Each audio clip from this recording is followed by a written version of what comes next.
that shit. Welcome to Trash Talk MMA. On my face, behind my back, and talk trash. The #1 podcast for news and insight that matters in the world of mixed martial arts.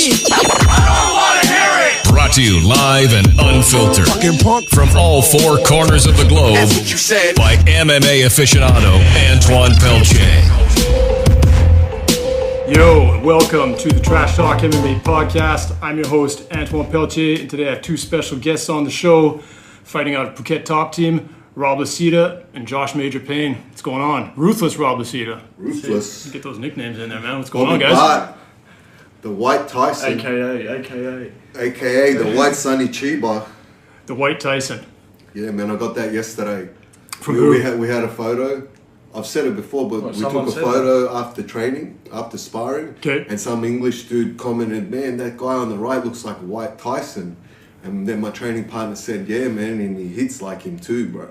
And I looked at my wife and said, damn, yeah, that's the White Tyson. Sounds about right. But don't forget Bobby Bart. You know who started following me yesterday on Instagram, boys? See, Bobby Bart, that's Bobby Bart. How'd you get that name? All right, I got a whole bunch of Bart after I fought. And I go, man, they call Floyd Money May. They should call me Bobby Bart. Yeah, so for anybody who doesn't know, baht is the currency in Thailand. Baht is the currency in Thailand. Place. My name's Robert, you know, and like Bobby is another way like of saying RZA it. and Bobby Digital. So I said Bobby Bart, and I started getting followed yesterday by the Hawaiian Bobby Bart, the White Sonny Chiba. I mean, and I was like, wow, man, that's pretty cool. Like, this guy stole my identity. Like, that's pretty awesome. Because there's only one Bobby Bart in the world, so he must be, you know, he must be following me and getting inspiration by me before he leaves the door. And he said, that's awesome, man. I get inspiration from fighters and. So you two go way back, right? Way back, years, man. Like, we trained together in Australia. Okay. Years and years ago. I met him when he had one fight on another show, you know, when he fought Glenn Taylor, and then after that he fought on late notice on CFC, which was a organisation my trainer would run. Okay. And it was the biggest promotion in Australia. Yeah. At that stage it was the biggest promotion, and I wasn't fighting that time. I think I got injured or sick or something, and I was helping out the back, and just like it was just chilled, you know, just relaxed, sort of like my style, like just. Yeah, I'm going to fight. Yeah, no worries. About to fight on. Do you need anything? Do you know? No, I'm alright. Yeah. I was about to fight the top, like he was like number was it, 3. Was you welterweight. Hardly wrapped your hands. Yeah, I didn't like. I'm like, you gonna wrap your hands? No, I'm alright. Unnecessary. And then he went out. Leather nuts. They say Hawaiian said just scrap, and me and Josh say just punch on. Yeah, that's our saying. Now you guys have also invented another local term. Isn't you guys that came up with the soy dogs thing? That's right. So you got tapped for it? Do you have one too? His is on the back. All right. So what does soy dogs represent? Well, I don't know, man. Like a while ago, I think Boyd hashtagged it or something. Okay. And I don't know, because I would have had to. I seen it somewhere. I know that, and then it just ingrained in my head, I guess. And then they were shooting for that Phuket Dreamin' series. And then while I was running, they were filming me, and I was talking shit while I was running.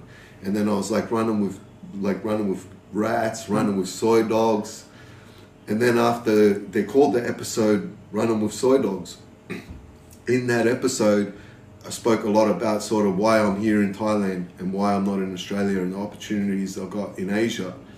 And I've been speaking to Josh for a long time, and he goes, man, I watched that. After watching that, I said, fuck it. That was like the final inspiration. Yeah. You know? So we were out here and we were with a friend at a tattoo shop, one of my sponsors, Celebrity Ink, the best tattooist in Asia. And whoop whoop. Whoop whoop. And they go, do you want a tattoo? Yeah, I was awesome too, if you want bamboo. And they go, you want a tattoo, boys? Like a friend of ours said, you want a tattoo? And then after I said, yeah. And then what should we get? And then after he goes, what about soy dogs? And I was like, man, if you want it. Yeah, because I was thinking like soy kings, like Latin kings, you know what I mean? So for people who don't know, again, just like the bot thing, soy means street here. Soy means street. Alley. And then what's crazy is there is a whole bunch, we were just talking about them before, there's all these fucking stray dogs all over the place, man. Dogs. And they're all haggard and mangy. And he had to put it, you know, when I sent that It's message, crazy. they're like nice to you, they're nice to you if you're nice to them. if you're bad to them, they'll probably be a bit of a cunt to you. And chances are they'll take anything that's not bolted. I would down, tell you, man. I went to Moscow 10 years ago, and I was staying kind of outside of the center part of the city. And I remember walking with a buddy through this field of grass, and all of a sudden we saw movement in the grass, and there was a whole pack of rotten dogs. I swear these things look like Resident Evil dogs. Oh, like crusty bits and like, shit. the cheeks all jumped out, and they all had like 75 nipples dripping off the bottom. What the hell? Oh, there's one out there. And we're sitting there hauling our luggage through this friggin', I don't even know why there was a big bunch of grass in the middle of this in the town like that. We're looking for a hotel. And I swear we started getting followed by a pack of dogs. And then I started asking people, like, what's up with these dogs? Somebody needs to kill these things. And they're like, dude, you don't even understand. Somebody did a documentary on these dogs in Moscow. They actually know how to get on and use the metro. They know how to use the fucking metro in Moscow. And these dogs, they know where to go for feeding sessions in different parts of town, and they'll walk into them. Can you imagine you're in the metro and a pack of Resident Evil dogs show up, and you're like... Even some of the Thai soy dogs, they're quite smart, dude. Like, but you don't want to get bitten by these things, man. I would never have believed that until I came here, because here, man, you go to 7-Eleven, and in the middle of the 7-Eleven is a dog just laying down. Yeah. And you just step over him, and everyone just leaves him be in the middle of the walkway. That's man. what's good about here, eh? Yeah, there's no like set rules, you know. Man. People go, oh, I'll help you out now, you know. Like, I'll do this. But it's like it's the gift and the curse, you know. It's is like the gift and the I personally despise hyper overregulated Western society. You know, like here, you just want a scooter, you just give a bunch of money, and you leave with a scooter. Yeah. There's no license. You know, you don't have to sit there and bicker about it, fill out 30 you. forms and everything. But then at the same time, if you get hit by a car on your scooter, good luck. Well, it's up to you. That's Up right. to you, yeah. You know, up to so you. it's like you want to drive like a spastic. Everything's a coin toss. Yeah. You know what I mean? Yeah, and you're leaving your passport for the scooter, so you know that's kind of like where do they put But see, that? I see that at least I know where my passport Yeah, at is. least I know who's Yep. You know what I mean? Good old Tony taking care of my passport. Yeah, but you know what they do? They just stick it in a drawer, dude. They just stick it in a drawer that's locked with the key. You know, where's that key But at? they stick it in the drawer with all their BART too, you know. So if Yeah. they're worried about their BART, they're worried about your my passport. You know. Tony's worried about his bike. So Rob, let's get into why you are here. I mean, there's obviously an MMA scene in Australia. You're both from it. You've both competed there. Why Phuket? I think probably the price of training is a factor, no? Well, it's a huge factor, of course. Like, ever since I started in the game, you know, I kept on traveling and trying to move around and improve myself, and trying to find the best fighters out there to train with. I fought for a CFC title, and I was the main event and co-main event, and was actually good old Ray Elby, and he was cornering Moose and Corbry, and then after the fight he invited me to come to Thailand. My dad died a couple of days before the fight, so you know my head was a bit messed up, and I figured, all right, I'm gonna go and get away from it all. And I came out to Thailand, and then the first time I was here, I saw a little bit of the potential to train, but I ended up going to Top Team because Laney Wheeler and Roger Huerta were there, and I know Laney good. And then after I went home, and then I thought about it, and I said, look, if you do come here and you do take it seriously, you can use Thailand for the right reasons. Because here, see, back at home, us being fighters, everyone tells us, why don't you go get a real job? Why don't you do something? What are you doing? Oh, you're an idiot. You're a knucklehead. Yeah, that's it. Yeah. Here, it's you're part an of the athlete. culture. You're a sportsman, you're an athlete, and it's a job. You're an icon. I mean, that's what 70-80% of males probably aspire to in this country. Right now, becoming ladyboys or Thai fighters, right? That's it, exactly right. Choose your side of the coin, dude. Exactly right now, we're right. making memories as opposed to making money and doing fuck all with it. You know? Yep. And, you know, that's it. Like, Thailand, back at home, that was the biggest thing for us, because we had good training, but it was just us Aussies. And we never knew, man, what happens how good are these international guys? You need to mix it up. We never knew. So then when I came out here, I would spar with Americans and Russians and Koreans and Japanese and Brazilians, and I got to see, and then high level fighters, UFC fighters and whatever it was. And I realized that, wow, I actually can compete with any of these guys, and I can be better than any of these guys, and it was good. So here, like the opportunity, if you want to train 6 hours a day, which is, I don't recommend it for anyone, but if you want to, you can.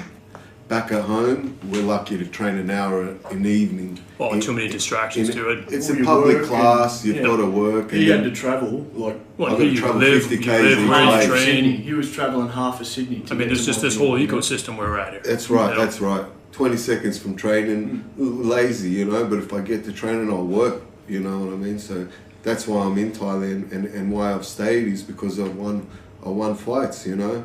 I should have been pretty much 8-0 at featherweight before my last 2 fights, but they gave Kawanago the decision when we fought for the Legend FC belt, and then I rematched him and knocked him out in 28 seconds. And so it's a good thing being in Thailand, and then especially when my friends come over and stuff like that, you know, that makes it better. I mean, like, but you know, Thailand's cool, man. Like, I like Thailand and Thai culture and Thai people too. I think Thailand actually boosted my confidence. Like he says, you know, like we always train together, but you never really know how you'd go against other guys, you know. You know, and that's an interesting thing that we can even talk on, because, you know, earlier before we were just shooting the shit downstairs, but we talked about, you know, how, for example, like the Japanese struggle in the UFC. And these are, you know, the Japanese have been fighting MMA since the dawn of time. They're generally my favourite fighters. You know, and there's a lot of my favorite fighters. But, I mean, this is I think it's a testament to how people's games are just elevating super quick. And you get the advantage that these American fighters have is that wrestling, man, that collegiate wrestling and the weight cutting. I mean, how do you guys deal with that in Australia? Man, I'm probably, I don't know. Because you dropped 3 weight classes. Yeah, you used to be a welterweight. Yeah, I fought at welterweight. He's a bit of a weight loss magician. Yeah, I don't know. I'm a Gleason T-bow, you know, in the sense that all these Americans that cut all this weight, I think I cut just as much.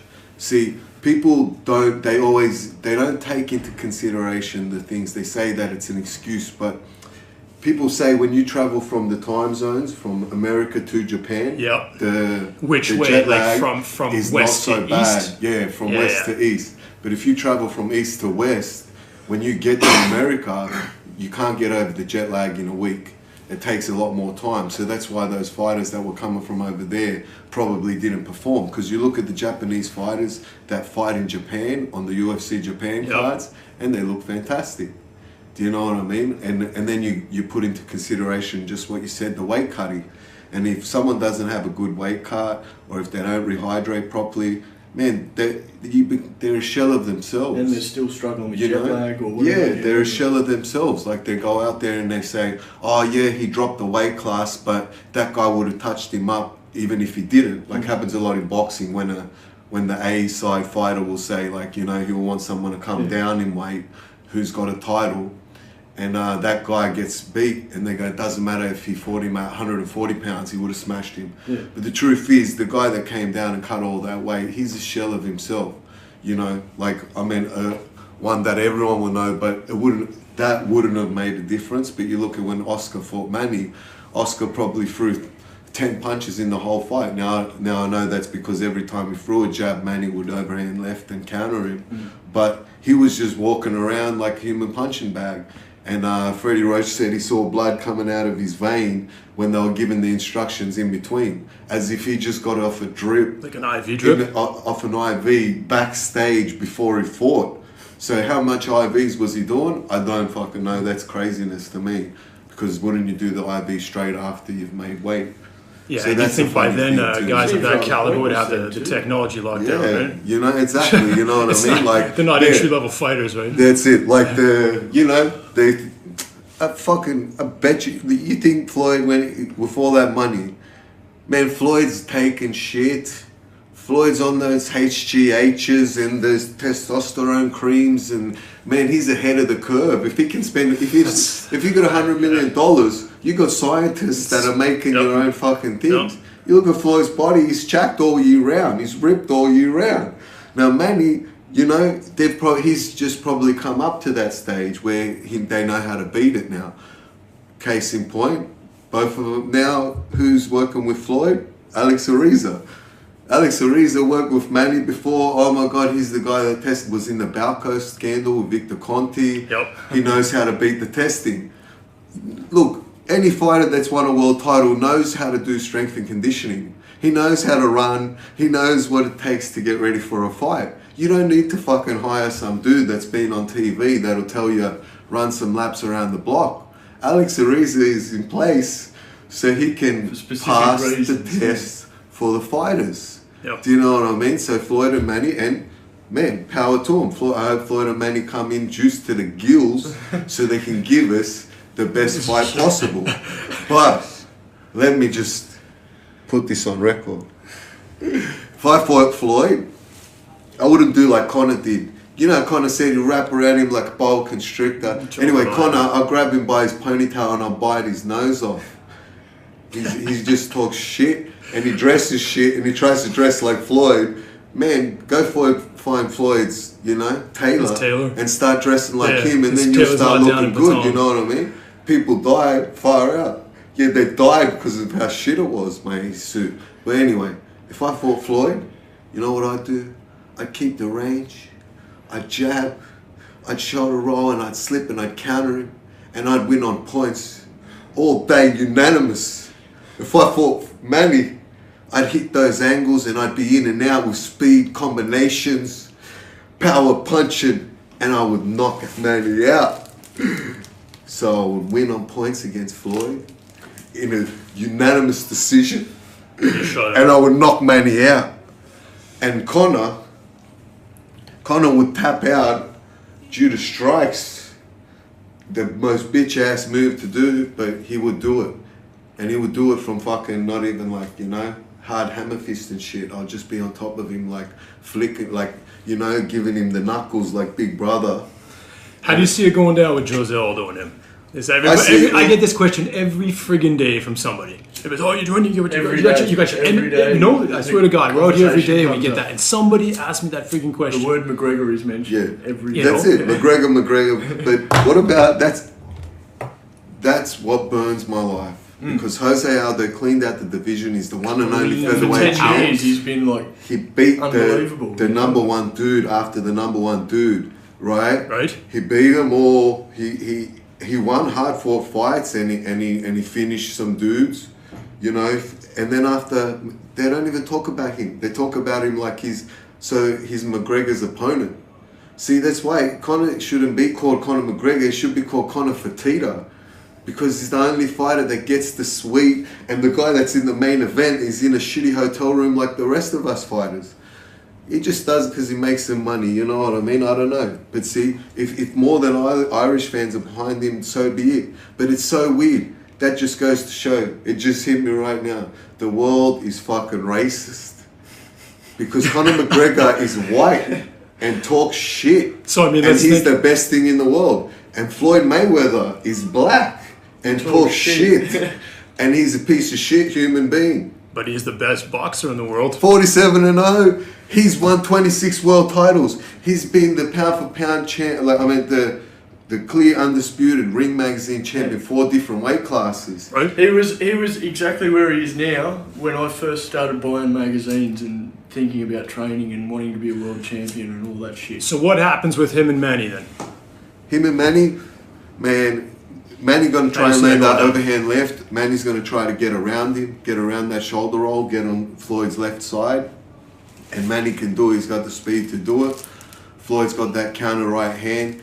But when Manny throws that left hook, Floyd's got that check hook, So, man, see, for me, they're two of my favorites, man. Like, so it's like, I mean, it's like, there's a lot of people that think it's just too late because of Pacquiao's losses. But are you guys happy that this fight is happening? That it's happening now? This is like the greatest boxing fight. Man, I'm telling you, not everybody has that opinion. There's a bunch of people who don't give a goddamn. That's crazy. so weird. I don't understand that because I don't either. Well, like I said, the best ever. They're both cleaned out. Like they're both of them. Henry Armstrong, some other dude. They're the only guys that in 4 different weight classes, because they say out of 18 weight classes, there's like 120 world titles. So they say the alphabet belts. These are the only 4 or 5 dudes have done it. pound, like being the Ring magazine. So they cleaned out 3 belts, being the linear champ. Yeah. And Manny and Floyd are 2 of those. If Manny beats Floyd, he becomes the first and only to do it in 5 weight classes. Now, if Floyd beats him, he'll become 48-0. He's got 1 fight left in September.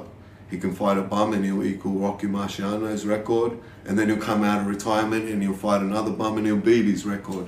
Why won't he? He deserves it, you know what I mean? But see, Floyd hasn't lost since. Floyd kept beating whoever they wanted him to beat. Do you know what I mean? Like, see, it's funny because they say, oh, see, I'm starting to like Floyd more and more and more. Before I was just Manny, because, you know, to be good at fighting, you need a good offense.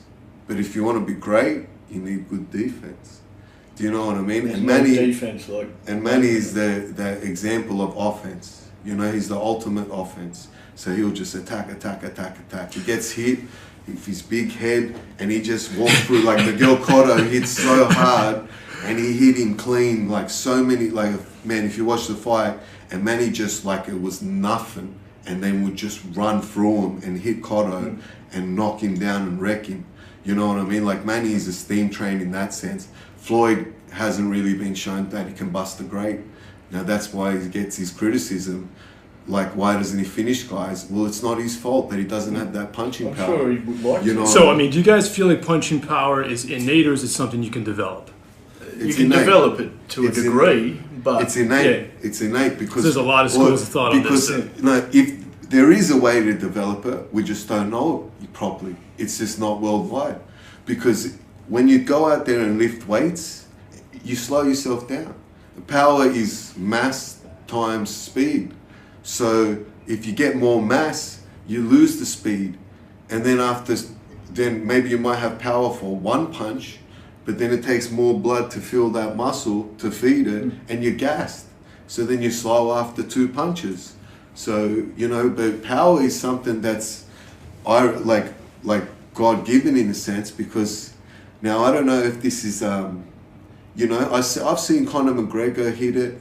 I've seen a lot of famous fighters hit it, and I've hit it, and Josh has hit it. And it's, you know, those punching machines? Yeah, down in like Yeah, Bangor Road and yeah. the Tiger Bar. Yeah. Well, so the every time top I go back score on, that's where we go. in all of them has been me. And and like other guys will come and hit it, they see, and Josh is there, right there, man. See, and it's a weird thing, because other guys will come and hit it, and they're like, man, like someone gets over 900, and they're like jumping around, hugging each other, like it's Rocky 3, like they just fucking, like they just won. You know what I mean? Like, and then I walk over and I hit it, and I get 997 and shit. Like, scores that fucking, these guys don't even know exist, you know what I mean? And Josh does the same. He gets those 99s and shit. I generally get like 5 less than him or 3 less than him. But sometimes he keeps his power. It's crazy. So Floyd will probably go and hit it. Man, I don't want to diss on that guy, but we're talking about Phuket Dreaming, and the guy that filmed the Genghis Con. Yep. He filmed Miami Hustle before that. Yeah. And they were following Jorge Santiago. I was watching that like crazy. Yeah, that was a mad inspiration for us to watch that. So I guess I'm glad that guys watch our stuff and get inspired to go train. Yep. Just like when I watched that. And there was this one episode that they ended up asking him to take it out, and then it's like, I think it was Black Zillions asked him, and they were hitting the puncher machine, and Jorge was hitting it with Jorge Masvidal was hitting it with his strength and conditioning coach that won Carlos, and who seems like a beast. The guy they just G up each other. Yeah, they G up each other, and Jay-Z Cavalcante was hitting it, and man, Jay-Z was getting like 500s and shit. And Jay-Z was talking mad shit before they started. You know what I mean? Like, and then Jay-Z was like, he couldn't understand why. And it's just a weird thing, because I've seen him knock dudes out. Yeah. Heaps good. That's what I thought. I've seen him knock dudes out. But here you're dealing with a static target, okay? And it might not be at an angle that he's comfortable and able to throw his power at, right? Yeah. And whereas in a fight, you got all sorts of different angles, different momentum, people leaning in, leaning out, lurching forward. You know, it's well, I don't know how many. When you go back over, I don't know how many dudes I got to see that I've seen Jay-Z put to sleep. I don't know, maybe he never has. See, like Floyd, or like he would knock them down because he'll hit them clean while they're off balance or whatever. Then he'll jump on them and he'll hit them 1,000 times and finish the fight. That's Floyd's knockouts. I mean, what happened to Jay-Z though, man? He had such a great run. He was when they had Dream going.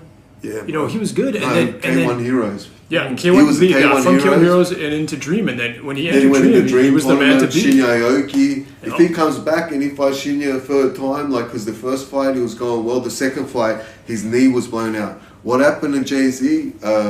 My friend tells me is after he got that knee surgery a few years ago, and then they got a guy that tried to rehab it, and he was getting him doing fucking CrossFit shit, or like Olympic lifts and shit that's going, like, it just made his knee worse, and it made him worse. So like, that I think if Jay-Z, man, yeah, you gotta watch out for that, man. Yeah, man. You need to know what you're doing, like, man. Like, yeah, I don't want to go in about that. It is what it is. Like, look, if you want to talk, I do CrossFit nearly every day. If you consider CrossFit a circuit. See, as a fighter, we shouldn't be doing one exercise for long, like too long or whatever, unless it's punching or kicking or wrestling. But if it's any sort of weights, it'd be like change. So you can do a cardio workout at the same time you're doing your, like your weights. But yeah, like like that's Jay-Z. I think he can sign instead, because he was with World Series, he didn't do that great. If he signs with ONE FC, comes back, reinvigorates, because he's got the skills, he's got the talent. That was the thing. Maybe he knew more than dudes knew back then, because he knew he was a black belt in jiu-jitsu, he had good stand-up, he had good wrestling. Every part of him was pretty classy. He's well-rounded fighter, so that's probably why. And then now that everyone's MMA fighters, well-rounded fighters, that's probably closed the gap and made it different too. But I mean, he lost against Josh Thompson in Strikeforce, but he won that fight.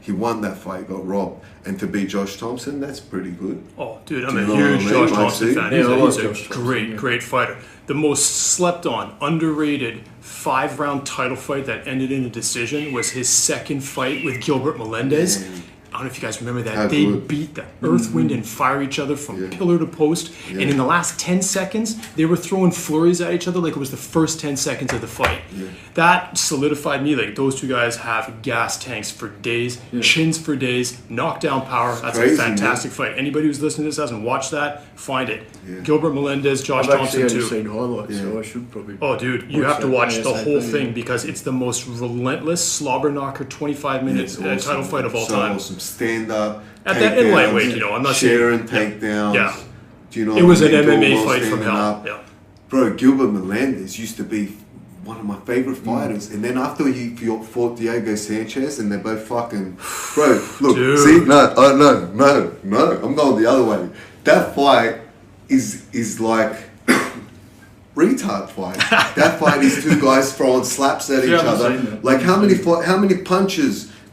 Except for when Diego Sanchez uppercutted Gilbert with an uppercut, and the rest of the punches were pretty much fucking slaps. And the way for Gilbert to counteract, Leonard Garcia style, dude.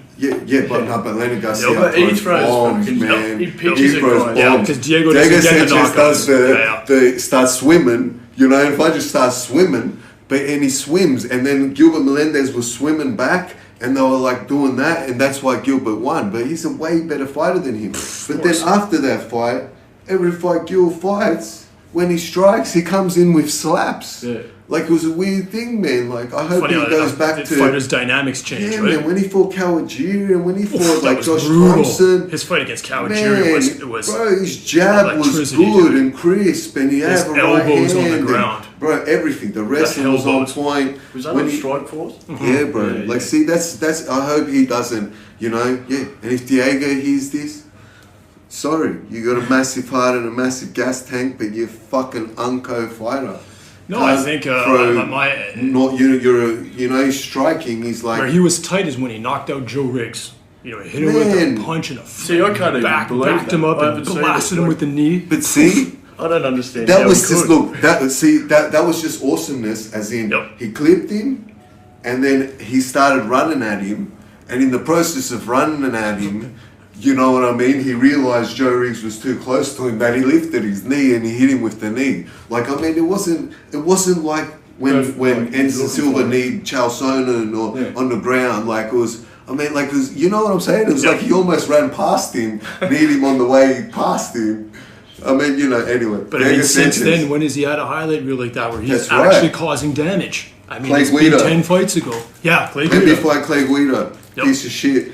He wide awake. Look, he makes an effort to burp in between rounds. Yeah. Like it's something fucking funny. I thought only Tim Sylvia did that shit. He blows his nose on his opponents and shit. Like he's grubby, man. Yeah.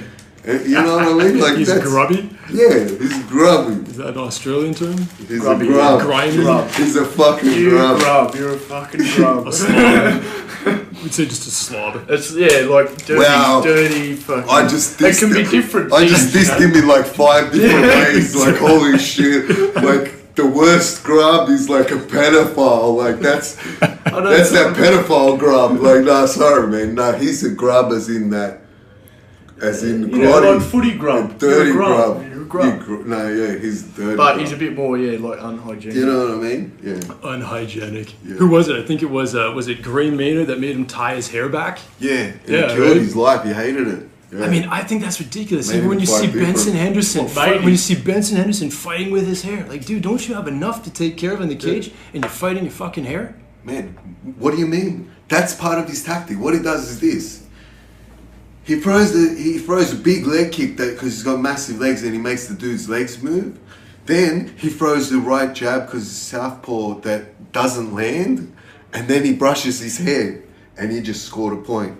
Like you know, nothing. Like as if you know, like every time Ben Henderson, an exchange happens, boom, he steps back.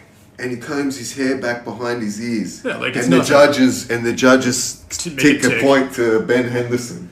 Like he cheats. Like that's why they say, why does Ben Henderson win all these decisions that he shouldn't win in that? Because he's got long hair and he fucking brushes his hair like... But see, I find that when guys with long hair, they get hit, it exaggerates the look because their hair flies up and you get all the friggin' sweat flying off in all the directions. Yeah. Like when Guida gets hit, it looks like he's taking massive damage. Man, but it's like as if that's what gives him his chin. Do you know what I mean? Samson. Well, you think, or if I grew my hair really long, right? Then if guys got the rear naked choke on me, I could just like slip out because they would be caught with the hair. Well, like my hair would make it like, do you know what I mean? And I never get choked. I think I should do it, man. Go Steven Seagal I'm sick of being fucking rear naked choked. So the only way to kill a lion. That's a good segue. They say mata leon. The only way to kill a fucking lion is to choke it. I'm a fucking lion. You know, at least. Okay, but that's a good segue. You had a couple losses by RNC. You got your next fight coming up in 1FC on May 22nd. What's going to go down there? Let's talk about your opponent. I'm fighting Timofey Nastyukhin. Nastyukhin. Hi, Yukin. Oh, Yukin. He did it. No, man, all right. He won his last fight by Tiger Knee. Yeah. You know, if you know Saget. Yeah. He went Tiger Knee, and he kneed him, and then he soccer kicked him in the head a couple times, and he won. So he's coming off a win, and like. He's on an 8-fight win streak. He's on an 8-fight win streak, and then he lost. He lost a couple of years ago and didn't fight for a bit. So he's a tough kid, tough Russian. Do you know what I mean? And it's like Rocky 4, and it's like, you know, I'm going to fight Drago. Do you see some holes in his game? Yeah, look, he's got okay kicks. He'll throw a strong right. He's got a decent hook, and he's won by triangle. You know, his wrestling ain't the best.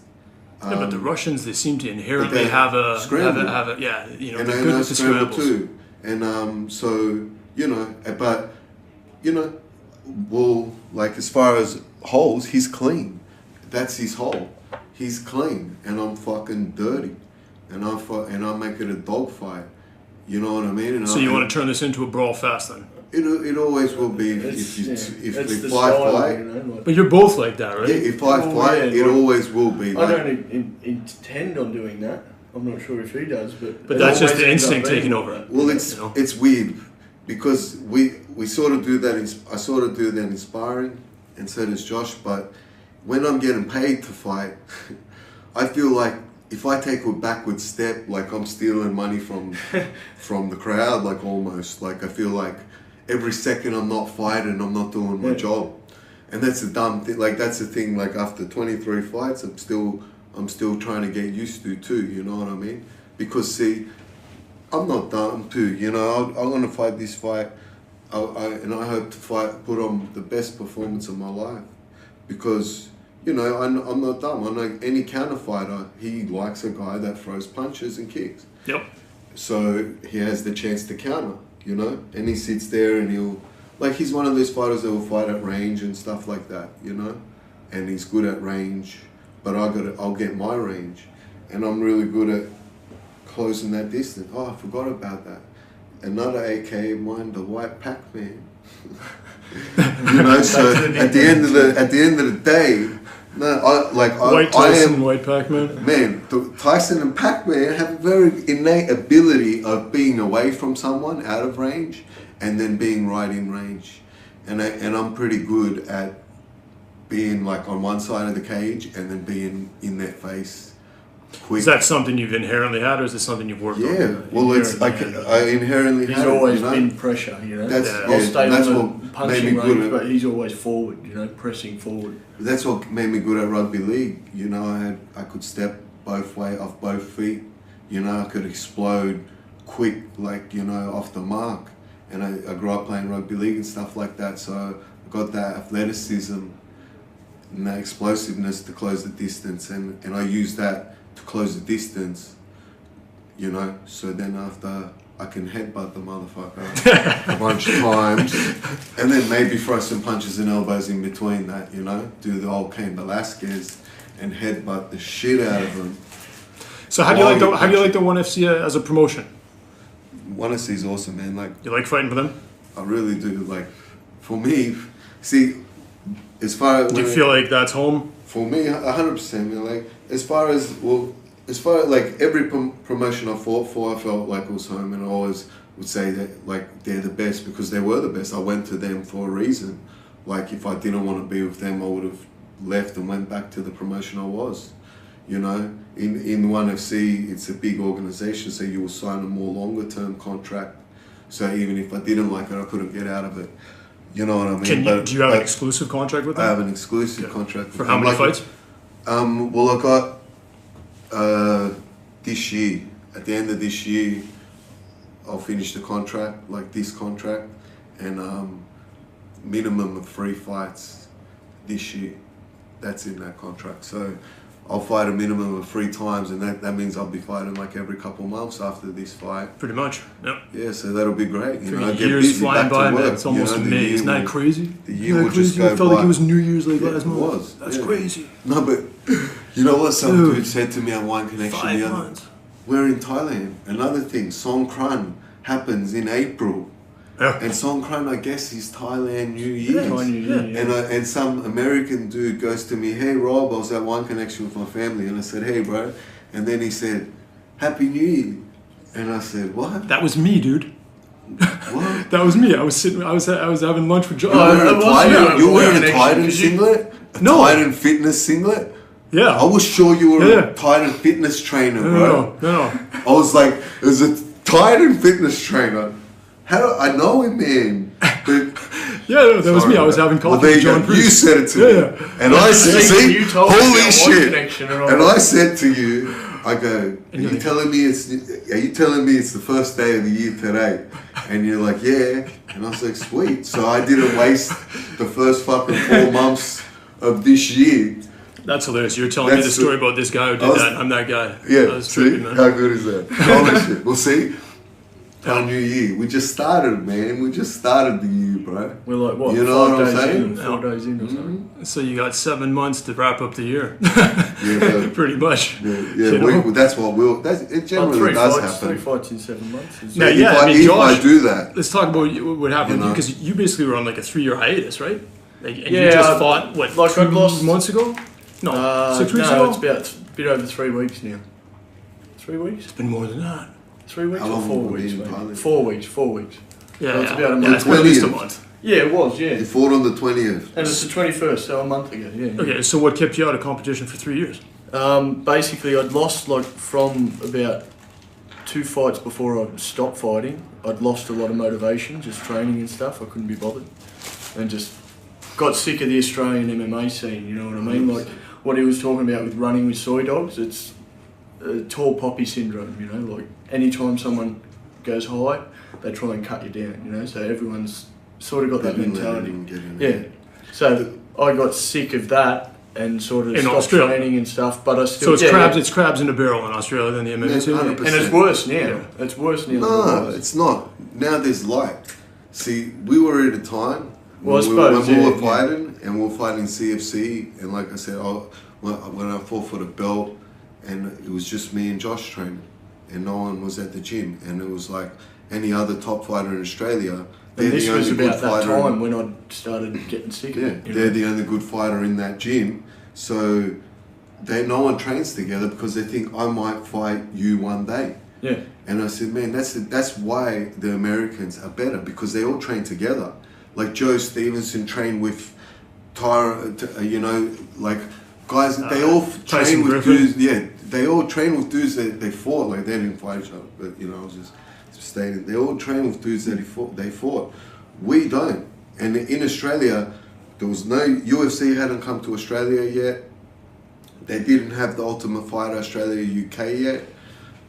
Japan had only dropped down to Dream, and then Dream was up in the air because see that was the closest thing to us. Like America seemed so far away. Like you could be number one fighter in Australia, ripping shit up, and they'll say who cares? But it's like, but the ranking system seems to know.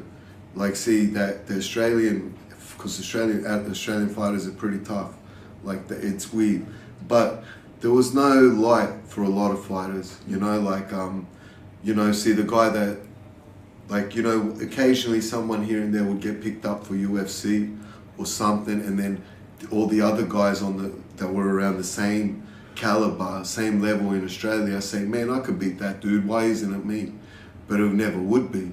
So that was a big reason why Josh was like, oh man, you know, I've been demotivated, I lost a couple fights, or my record is not fucking... Well, listen to me, guys. Even in the best of cases, it's a hard job. It's a hard life, even for the guy. It's an emotional life too, you know. It's ups and downs. The highs of winning a fight and compared the to physical trauma that you guys put yourself... I mean, it's spiritual, it's emotional, it's everything, man.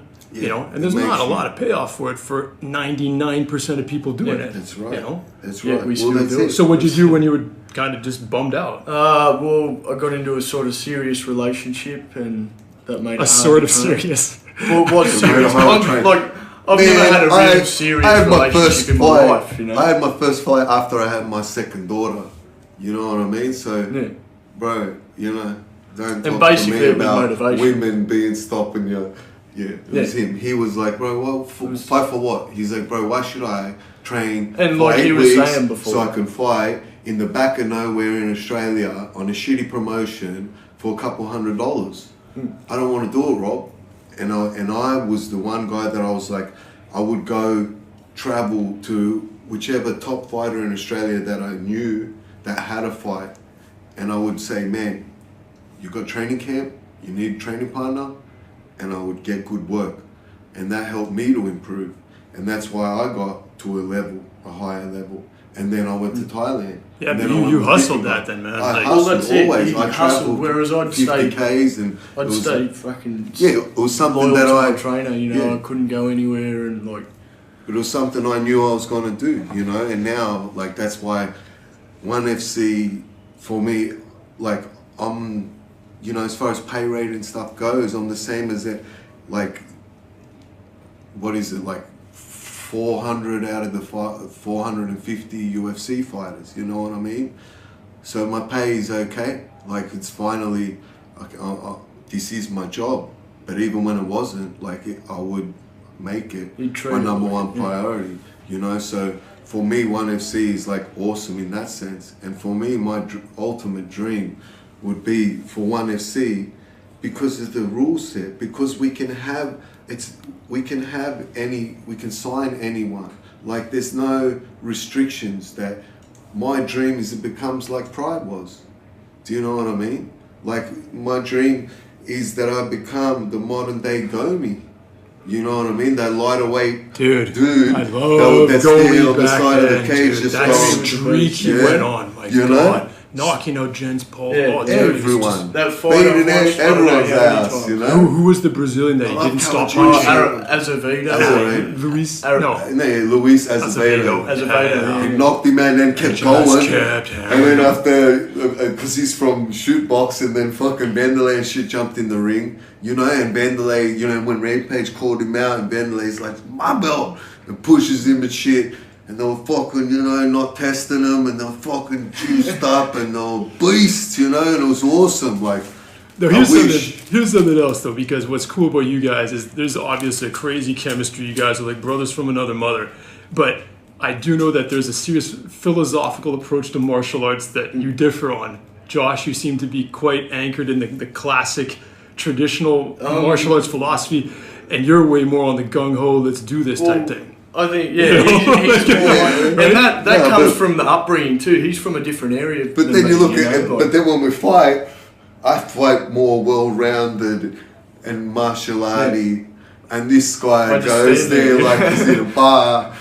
Like, That's what you know, you did. I'm interested mentally, in the mentally, I'm philosophy. much more like Yamato Damashi, you know, like samurai spirit. So what makes you gravitate towards that? I've just always loved Japanese culture. You Okay. know, Have you been to Japan? No. I've been to Japan twice. It's dope. Yeah. I went there to record Japanese play-by-play commentary for NBA Live 2003. and I bet They they flew me were there. I beasts. spent for 2 weeks. I was in Tokyo better be recording mad. dudes in Japanese. How good were they? Like, was it like watching like even the best game you've ever seen? You know what? I like when there's something about the Japanese. I like when they do something right, they do it the way I like it. Like I love their sense of graphic design. I love their sense of architecture, and even how they deck out places, the lighting, the wood, the stone. The They do thought everything that goes into a tea meticulously. ceremony, you know, you got to turn the cup here. You know, and there's something meticulous. I'm an OC. OCD, freak like that. Like I like things my way. You know what I mean? And their food's great. Their manga, the anime. I love Fist of the North Star. Yeah, I love man. and I love their video games. Ninja you know? Scroll and shit. Yeah, you know. See that? Are you allowed to poke a motherfucker in the chest What do you mean? in MMA? Could In the I do a chest, Fist I think. of the North Star on someone and go pop, pop, pop, pop, pop, pop, pop? Yeah, like and then like just pop holes in their body. Yeah, Like, because they'll gotta hit say those no. pressure points, man. You know, it's not an eye poke. Was it Dimba? It's not an eye poke. It's a body poke. You know. Yeah. No, it's Fist it's of the North a Star. I'm gonna fist of the North Star this motherfucker. no, but I mean it's pressure points. You know, Oh, yeah. and there's a Yeah. whole I'm That's sure cool, culture surrounding that stuff. I mean, You just acupuncture. I mean, that's pretty much that's what Fist of the North Star is playing off. If you look at those acupuncture points, that's You that know, show right. was fucking awesome. good Is that to do right? acupuncture. That's still the best Heat of a cartoon fire. ever made. I don't care what Yeah. anybody says, man. That was the best Ninja shit Scroll. ever. Ninja Scroll. Dope. Yeah, but it didn't have the run And that. see, I Fist of the love North Star did. Street Fighter 2. Like The animated. Street Fighter 2 just sort of Yeah. got me started in like fighting and See, World me Warrior too. and all that shit. See, There's is that- no arcade game that I spent more money on in my life than Street Fighter 2. man. And after that, I There's swore no I would game, never okay, play another 2D fighting I game still- again that's all pretty because much I was I just play. like, I probably can't. poured $10,000 as a child. Yeah. And I was just scraping by washing dishes to have stacks of coins. I remember I lived in France at the time, Yeah, and I would sweet. just post up at the Everyone arcade has and knock stuff. out Street Fighter 2 forever. Yeah. And I could torch Right. every single dude with every single dude. No, you couldn't. I would could. fucking blow you away. You know, I would Ray Ken your ass. And maybe even back then guile your ass. No, I was You like, know, you- I'll I go, couldn't do I was the Dulcet. bunker guy. You had to take, if you could beat I'll just everybody sit with back Dulcet. and go, a dog, and then when you jump over, I go, oh, Guile was and dope. I'd just dog ya. And with Zangief, you could do those chest Yeah, splashes, yeah. and then you could huck the guy back Yeah. over your shoulders. He had Yeah. combos. So did E Honda with the Yeah. body splash and then Man. the fast hands. Blanca was Right, fucking see? Blanca was sick. No, I come what a from- great game, man. Right. That's I the come best. from See, I That's still it. love it. I love like the history of It's the just background so- of it. And But shit. see, then I worked on the UFC game, and one thing, the UFC Undisputed series, I was the audio director on that for all three of them. And something that I was always trying to hammer home to the design team is to say, guys, the thing that make a game like Street Fighter 2 so dope is the fighter specificity.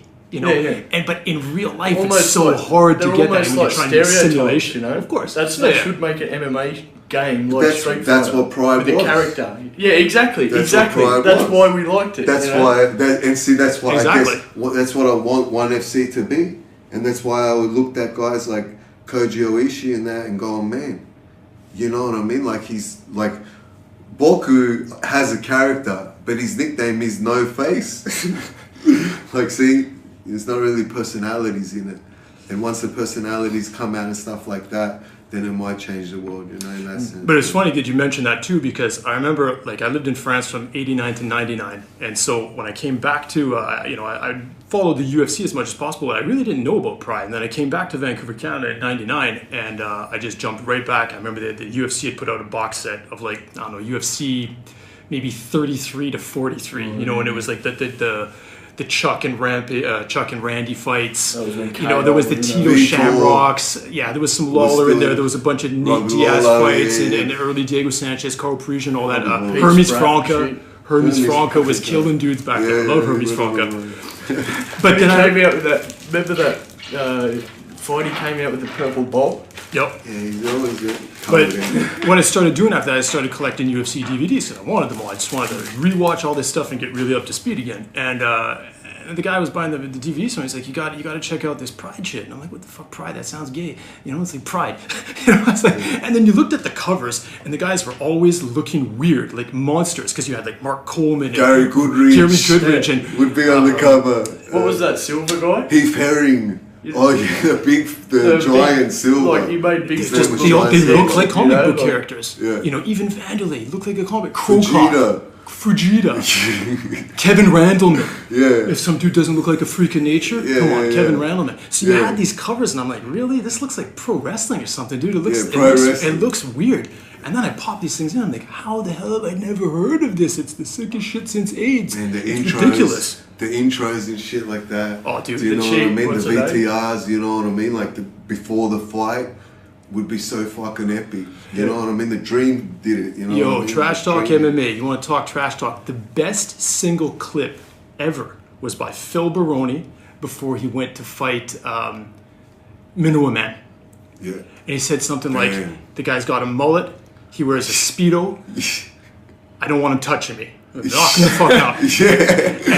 And you guys got to go back. And that's not my favorite event. It's that Pride Bushido.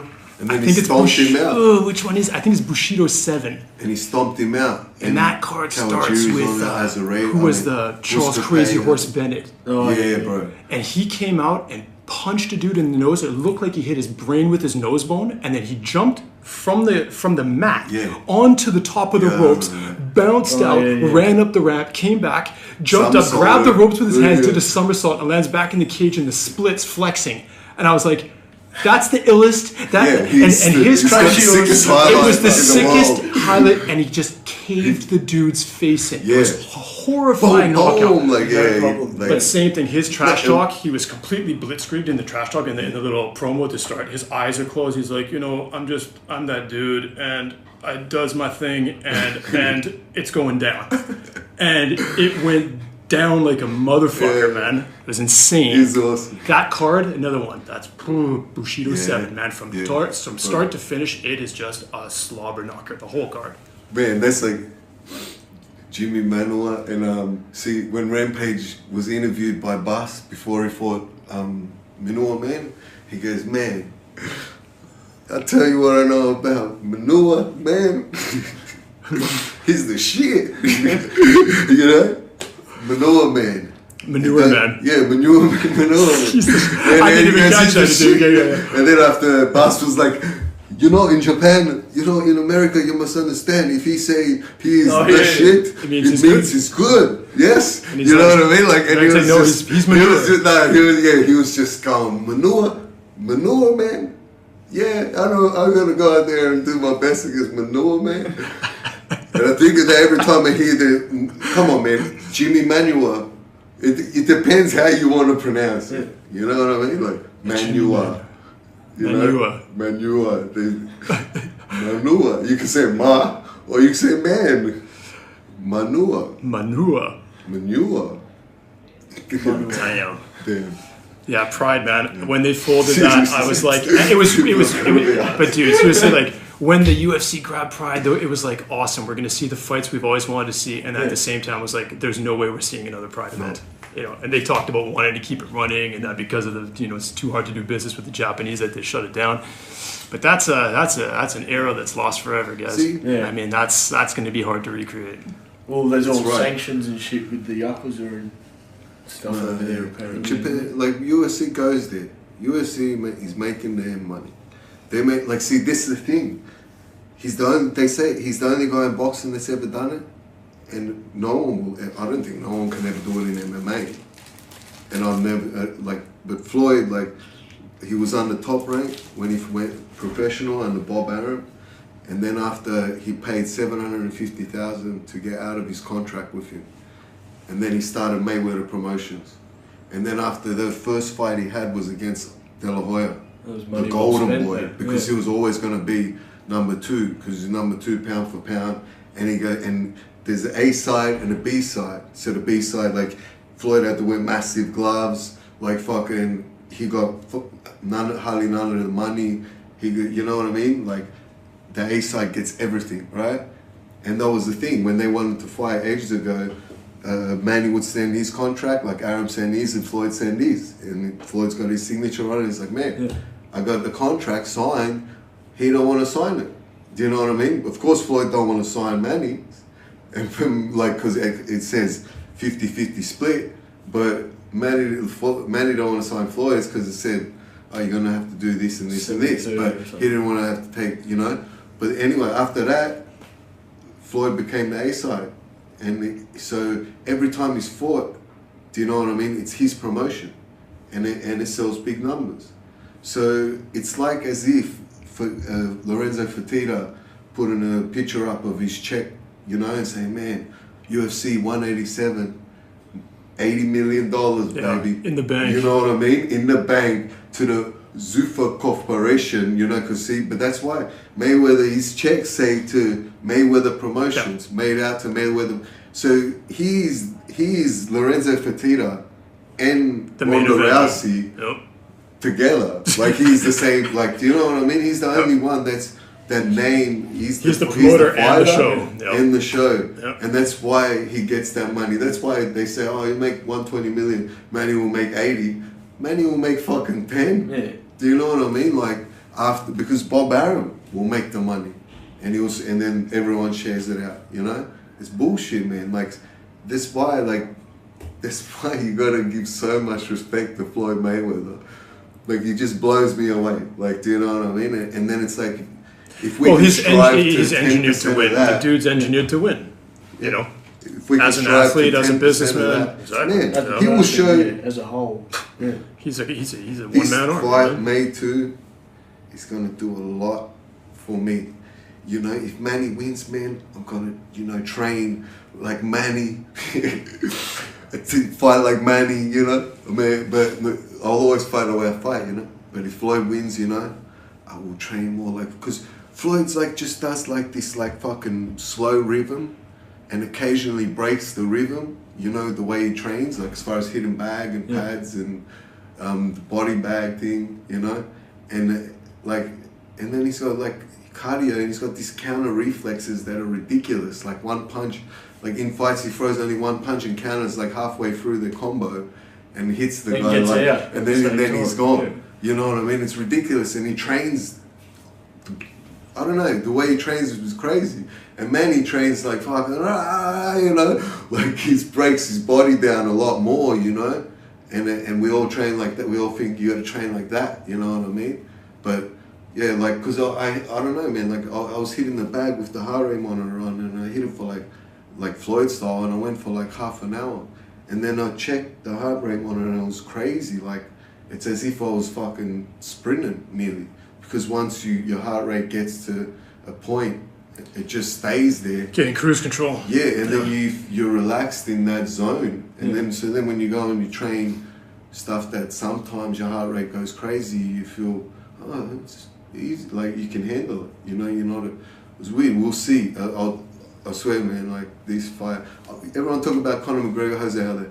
Jose Aldo, he'll kick his fucking legs and he'll fucking like clip him and shit, and he'll MMA him and be better than him, because Conor hasn't fought anyone nearly like he ain't fought no Frankie Edgar. Do you know what I mean? So at the end of but Conor is like long, southpaw, sick boxer. He's a big guy. He's a nice boxer. And he manages his distance as well too. Manages his distance as well, but every fight he's got a leg. Don't forget Conor's kicks that he throws that never land, like capoeira kicks that. And stuff that never land. Has he ever landed one? That's actually a good point. And heaps of people they try to emulate him, and it's like, bro, he's not. It can't be that great if he's never landed it. Yeah. Why are you emulating that? Yeah. Emulate when Conor he keeps his range because with his southpaw, and then boom, he hits him with that left hand. Boom, right hook. He boxes dudes, right? Look, you brought it up with Ben Henderson earlier, though, how he flicks his hair, and that's kind of like, yo, I'm the man. Mm-hmm. Maybe him just throwing fancy kicks, and they're an inch or two away, and it's like he's being winning. Offensive. He was like Floyd, he shrugs, and Manny will touch his gloves together because when he gets clipped, but it's like, no, I won that exchange because watch this. Yeah, I'm about to go crazy. They've all. But we talk about it how it's a system, and that's part of his system. Maybe throwing some fancy stuff that he knows he's not going to land it, but it keeps the crowd in the fight. Yeah. It keeps the other guy guessing.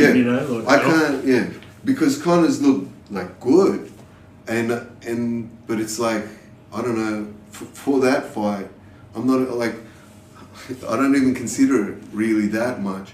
But I mean, if he wins, I'll be like, damn, he's the man, because he ain't never fought nobody like that. Dustin Poirier's tough, and he clipped him, and he won that fight. Do you know what I mean? But he ain't fought caliber, and he's won and lost and stuff like that. And whereas Jose is like, when Jose first went into WEC, he fucking wrecked everyone. His highlight was fucking way better than Conor's, right? It's like, you know what I mean? Like the way he beat Cub Swanson or whatever, double flying D in 8 seconds was better than Conor's, but yet, Conor's the next best. No, so I don't know, man. Jose Aldo had that too.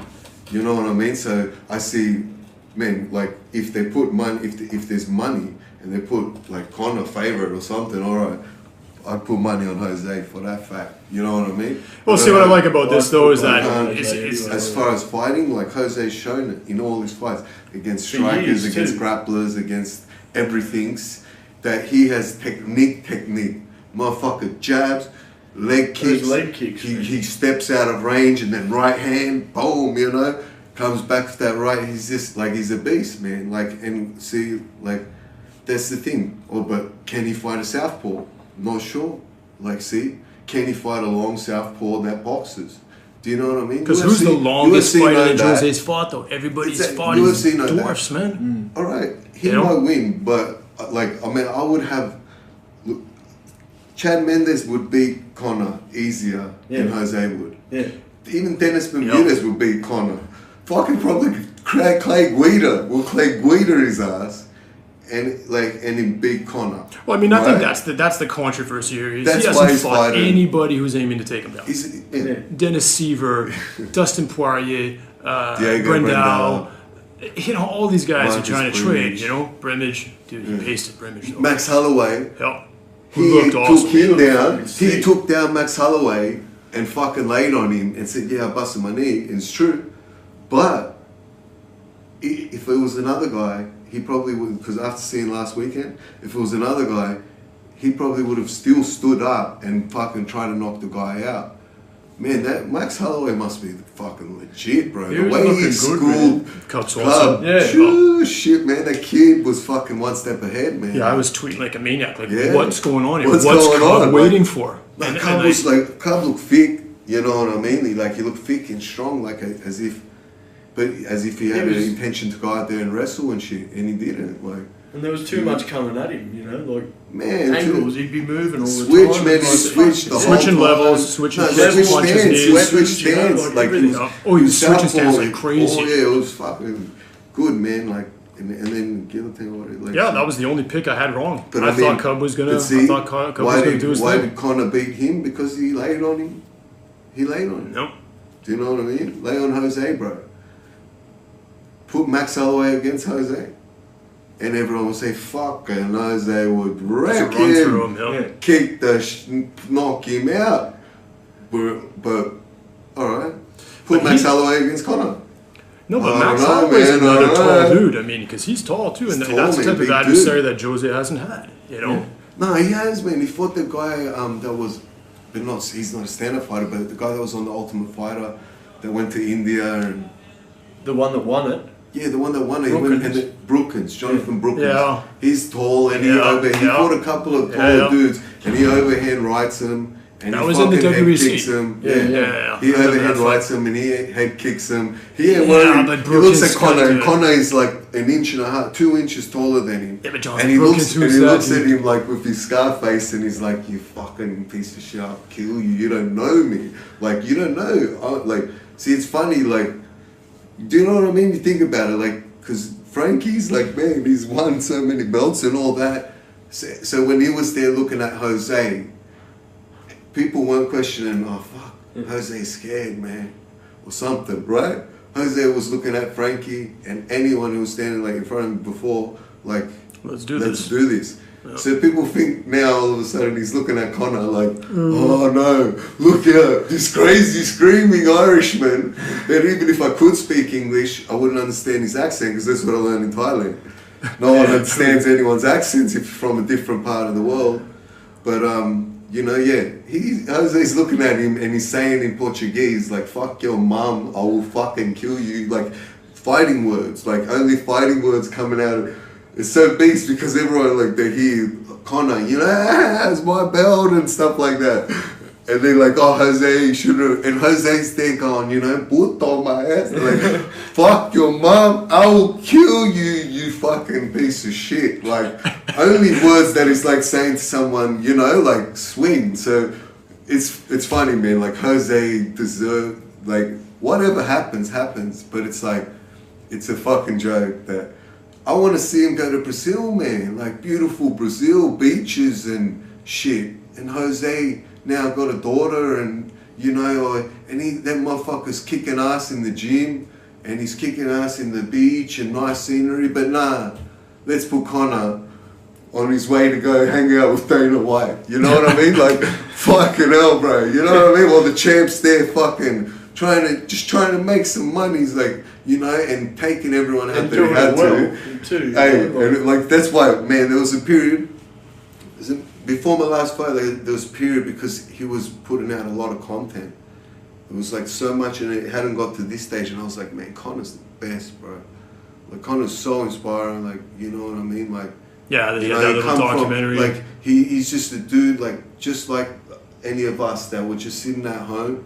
You know, or he wanted to be a plumber. Me, I worked so many jobs. Just we know what it is to work. Like if this dude did work in Ireland and that, and then say, "Fuck it, I want to be an MMA fighter." Like you know, I decided at 25. You know what I mean?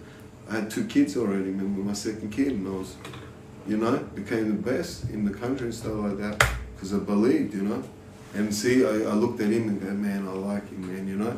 And it's only this situation. Because the UFC make it like Conor McGregor's opponent, Jose Aldo. Do you know what I mean? Like they could be showing highlights for fucking 20 minutes of Jose kicking dudes' asses. Yeah. But they only have like fucking a minute and a half of Conor whooping dudes. Yeah, but that's called promoting a fight, dude. Yeah, that's called promoting a fight. And the UFC's never promoted a fight like this. I mean, this is insane. Like, this is the most heavily promoted UFC fight of all time. It's going to featherweights. It's going to a dude who like they said, on paper shouldn't have the fight. Well, then they think that... You know they're dying for Conor to win, dude. And they're like... But just the same way when Floyd fought Victor Ortiz or whatever, he knew he was going to whoop him. But they got to make the other guy seem like he's got a chance. You know what I mean? But like, the UFC does this every fight, dude. He can do it. But the UFC does this every fight. Every fight's always the next dude, you know, the main eventer's deepest challenge. Joe Rogan saying, of all guys, this is the guy. They're saying nobody, like they're saying Demetrius Johnson has never fought, you know, as hard a hitter as Horiguchi. Like that is literally what Rogan is saying on the previews right now. It's like, come on, man. He's fought a bunch of dudes. I mean, when Joseph Benavidez hits guys, they go down too. I mean, are you saying Horiguchi hits harder than Joseph Benavidez? Hey, Horiguchi hits hard and he's a beast, and it's not his power that's going to help him. I mean, he's got to win in all aspects. Yeah, that's crazy, bro. Every single fighter, it's like, you know, he could be next in line for the title. You know what I mean? Like the guy that won, because look at Joe Soto. It doesn't. So it doesn't matter who you are and what you are or whatever. Like, you could be next in line for the title. And props to Joe Soto for taking that fight. You mean against Dillashaw, right?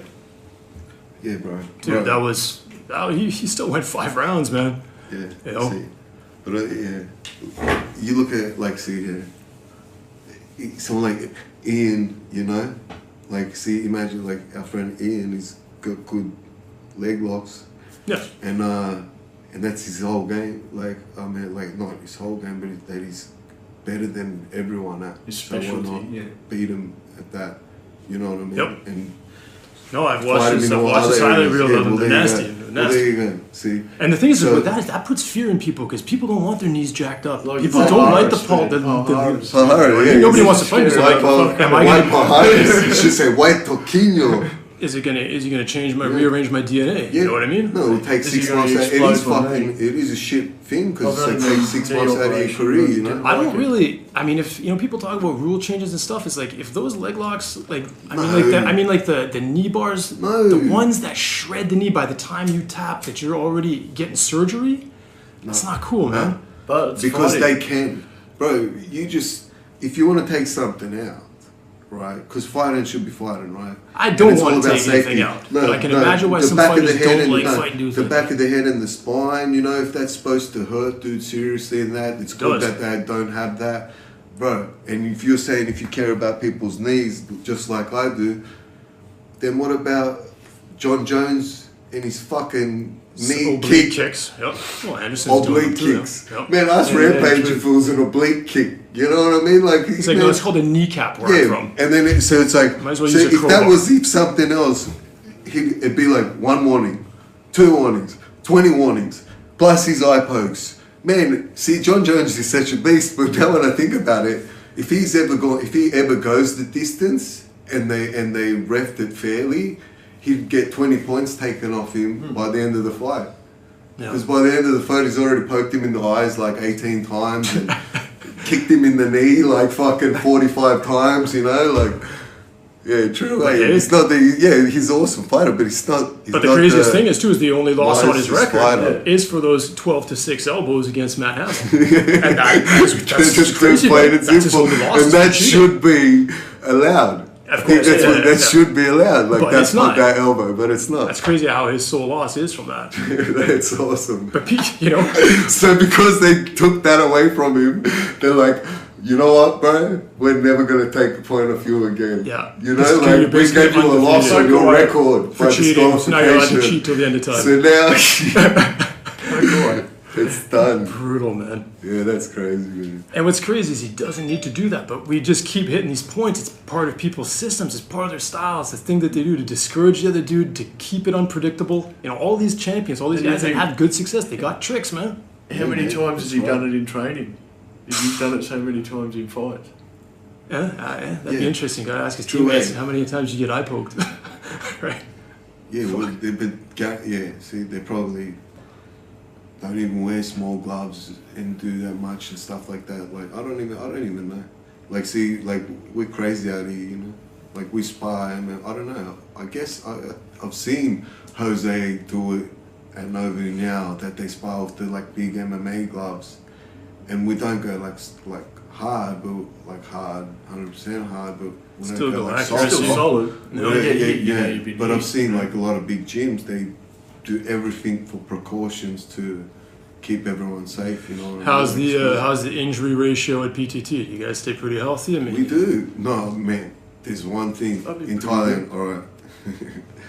We were just talking about how awesome Thailand is. There's one thing that's fucked up. Every gym is like running with, there's infestation running in the air, staph and ringworm like running in the air with all this place, you know. It's the humidity and everybody's rolling around sweaty and gross. But apart from that, no, man, like, dude's not getting injured. Like, you know, Marcy actually, he went to AKA, and but we were running, and running the block, and then after his knee popped, and it's been fucked ever since, sort of thing. Just jogging the block, man.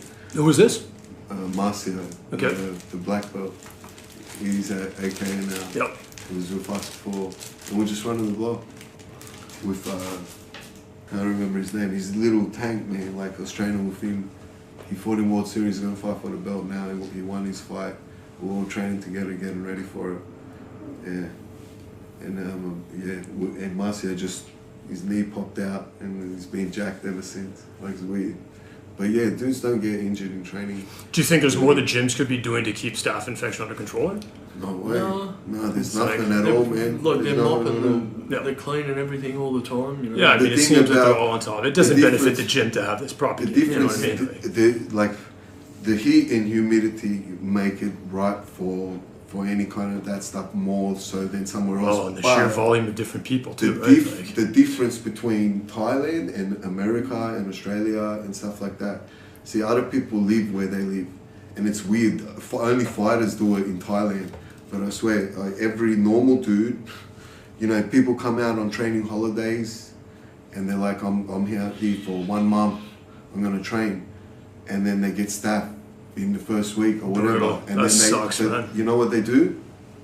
They put something on top of it, Like a bandage. you know, and they go to training, and they train, and they go, I am losing my money, I'm losing my time, and fighters go, oh, I need to take antibiotics for 5 days, I need to try and train around it, because I've got to look like I want to go back and go back without staff, you know what I mean? I've got to fix it up, but that's why it goes more, I reckon, in Thailand, because I reckon people that have it know they have it, and just, still train with yeah, it. man, and they're very open, like, we don't even care. Just, do you know what I mean? Like, far out. You know, when Yeah, that Hayden needs to and be Eric, policed, when man. we were going to my fight, you know, he had like a pin, like a staff on his arm, and I was like, bro, what are you doing, man? Cover that shit up or something, because you're gonna help me warm up. You're gonna give me staff, like. And he's there squeezing like shit out of it, and he's going, bro, it's gone, man. And I'm like, it's Squirting all over Like, your shirt. That's on my shirt. that's fucked up, man. But yeah, you know, that's what. Yeah, but that's what people do here. I don't know. But yeah, but injury-wise, I don't know. The warm weather and stuff like that makes you get less injuries. Yep, loosened up, staying warm. You're joints are warmed up warm straight all the away. time. I agree. We get less You need injuries. 5 minutes to warm up. Everyone, like, you got a bum knee in your country, you know, and it's cold and shit, and then you come to Thailand, and after a couple of days, you're like, wow, Everything loosened up. my knee feels great. Like, you know, and then you get home and you're like, just start fucking, my knee getting hurts more than ever, because I've been running. And the heat forces you to hydrate too, which keeps everything oiled up. You know, that's another thing too. I mean, you got to drink Yeah. your 3 liters of at least of water You've per got day. to, be man. flushing You got to the drink system more. all the But see, time. and that's, see, and Thailand is, see, temptation. See, there's people even have the temptation to not drink the water because, like, they train very hard and then they don't drink that much water that day. Then the next day they train very hard again, and then they look in the mirror and they're like dehydrated and they're like, look awesome. I'm all And they're like, ripped. wow, look how great I look. I've got to drink this much water every day so I can keep looking better, you know? And then it's very easy to get to a level of like where you're Well, me, it's weird because I've been out here. shit, you know? I've been because- out here for 3 months, and I've been mainly working because I'm just recording you guys all the time. And so I haven't been training as much as I want, and when I have, I've just been doing like body fit classes, like just to stay in shape, you know, 2-3 hours a week. But I've lost 5 kilos just by being here. I showed up, I was probably between 80 and 82, and I'm sitting at 73.5 today. And I really haven't done anything but just go on the Thai diet, you know, You eat lost like rice. 7 kilos, bro. Like, you know, you're basically not drinking wine, you're not eating cheese, you're not eating bread. I'm a French fucker, so I'm always eating all that crap. Bread and- you know what I mean? It's, There's no common. dairy, you know? So it's like, you don't realize it, but Portions you are small, portions are smaller. and you don't even realize it. Like, You know, and But things you are just guys are cooked clean, you know? Exactly. And But yeah, it's funny it's how just- chicken, broccoli, and rice and a Yeah. bunch of water will just make the weight melt off, you know? Yeah. And the heat, you're sweating Yeah. like crazy. Yep, that's it. It's meat, vegetables, and rice. That's pretty much your Yep. main meals.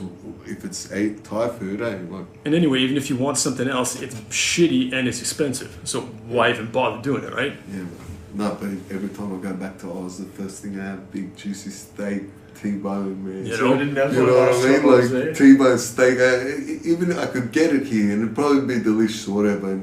but it's not the point. It's not like, contextual. You know, as soon as I go home, first thing, steak, bro. You know, please God that I go home eating a victory steak. Man, that steak will be so good. I'll win that fight, and I'll be right back in contention. You know, just like I am now. They know. People wonder, like, oh, why do you never? I never get easy fights. They go, oh, Rob, you never get easy fight. But it's because I'm not an easy fight for nobody. You know what I mean? I'm nobody's opponent. Like, everyone sees it and I didn't see it. And that was the problem before. And one day, and I am trying to make those steps to wake up to myself. But when I truly see myself as a champion, I will become one, you know? So what's the roadmap for you then to become champion 1FC? Man, I beat this guy. Like, if I beat Timothy, then Marat or Ev Ting will fight for the belt. If their fight is shit, like we're both just as high level as them, and I win well, people will say, why don't he fight for it? Anyway, or let's say someone can't fight and they want Jadamba to defend his belt because it's under his contract, so he'll have to fight somebody. And let's say Marat says, no, I just want to be at home and relax, whatever, you know. So yeah, I'll fight him because I'm the next rank. And I beat the highest rank before me, you know. And I beat the highest rank before that. Do you know what I mean? The guys that if I lost to, they like either retired or they're going to fight for the belt. So you just slide into that position. I'm right there. So anyway, if I don't win, if I don't fight for the belt, then the next fight, I fought Kawanaga, who was the current Legend FC champ. He was the only one I lost at featherweight, and then I got the record fastest knockout of 1FC at that time. And so then after, and he was a champion, you know. So then the next fight I fought, and it was a #1 contender fight against Eric. And then after we got fight of the year, and he got the choke on me after I pumped him a bit. But but he, who knows? See, he's out of the promotion, I'm sure. Because they're not talking about him. He's not talking. He got that 50 grand bonus, the one and only time they gave it up, warrior bonus, because he survived against me, at the end of the day. And he took that money now, and he's like, man, that's it. It's enough money to live in Philippines or whatever. Well, I don't know. So he's not planning to compete anymore? I don't think so. I think he might retire. When my training partner Brad Terry fought him, he busted his eye. Then he fought Bonario for the belt, and then his eye inflamed, and then he got hit in the eye in the 4th round, and he goes, oh nah, he stopped, you know, and that's his only loss, Eric's only loss. He's a tough dude, you know. No one ever did and to the him. eyes. I mean, the eyes. You don't want to lose your eyes. Yeah, exactly. No, and then when I fought him, he bled like liters out of his nose. And then after some dude posted something like, oh, his nose, anyway, his nose wasn't even broken. It was from the bones in his eye, around his eye, that he was bleeding from inside his fucking head or something. You know what I'm saying? That's worse, man, than breaking his nose. Because they say it on the articles, you know, Eric Kelly suffered a broken nose from Rob, so he couldn't fight for the belt. And then after, they say it could be injury issues or it's contract issues. Now he's out of his contract. We'll see. Anyway, good luck to him, man. Do you know what I mean? But I see him as to be gone. Koji Oishi, was the champ, and he retired too. So it's just me, and Kawanaga is there, and there's that Herbert Burns. See, that's the guy that, he was world champion no-gi in that, and he's beat some good, he's gone on a streak in 1FC. He's beat some good dudes, man, like Harris Sarmiento and that. And he beat that Tanaka, that Japanese guy, last fight. So, I know that they want to groom him for a title shot, I think.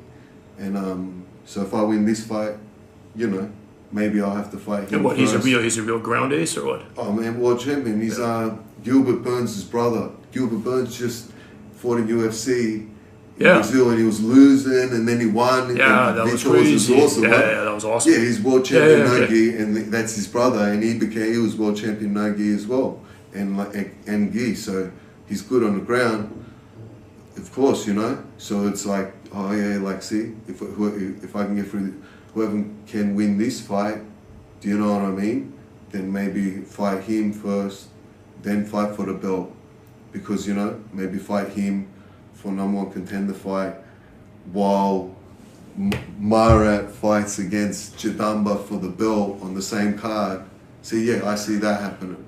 Yeah. Marat will be it can be 2 fights away or maximum 3, Marat including will be this one coming up. Yeah, exactly. You know, so then by the 3rd fight, I could be fighting for the belt by the end of the year. Do you know what I mean? It's in my contract. It's very likely. Like, so it's like, what is it?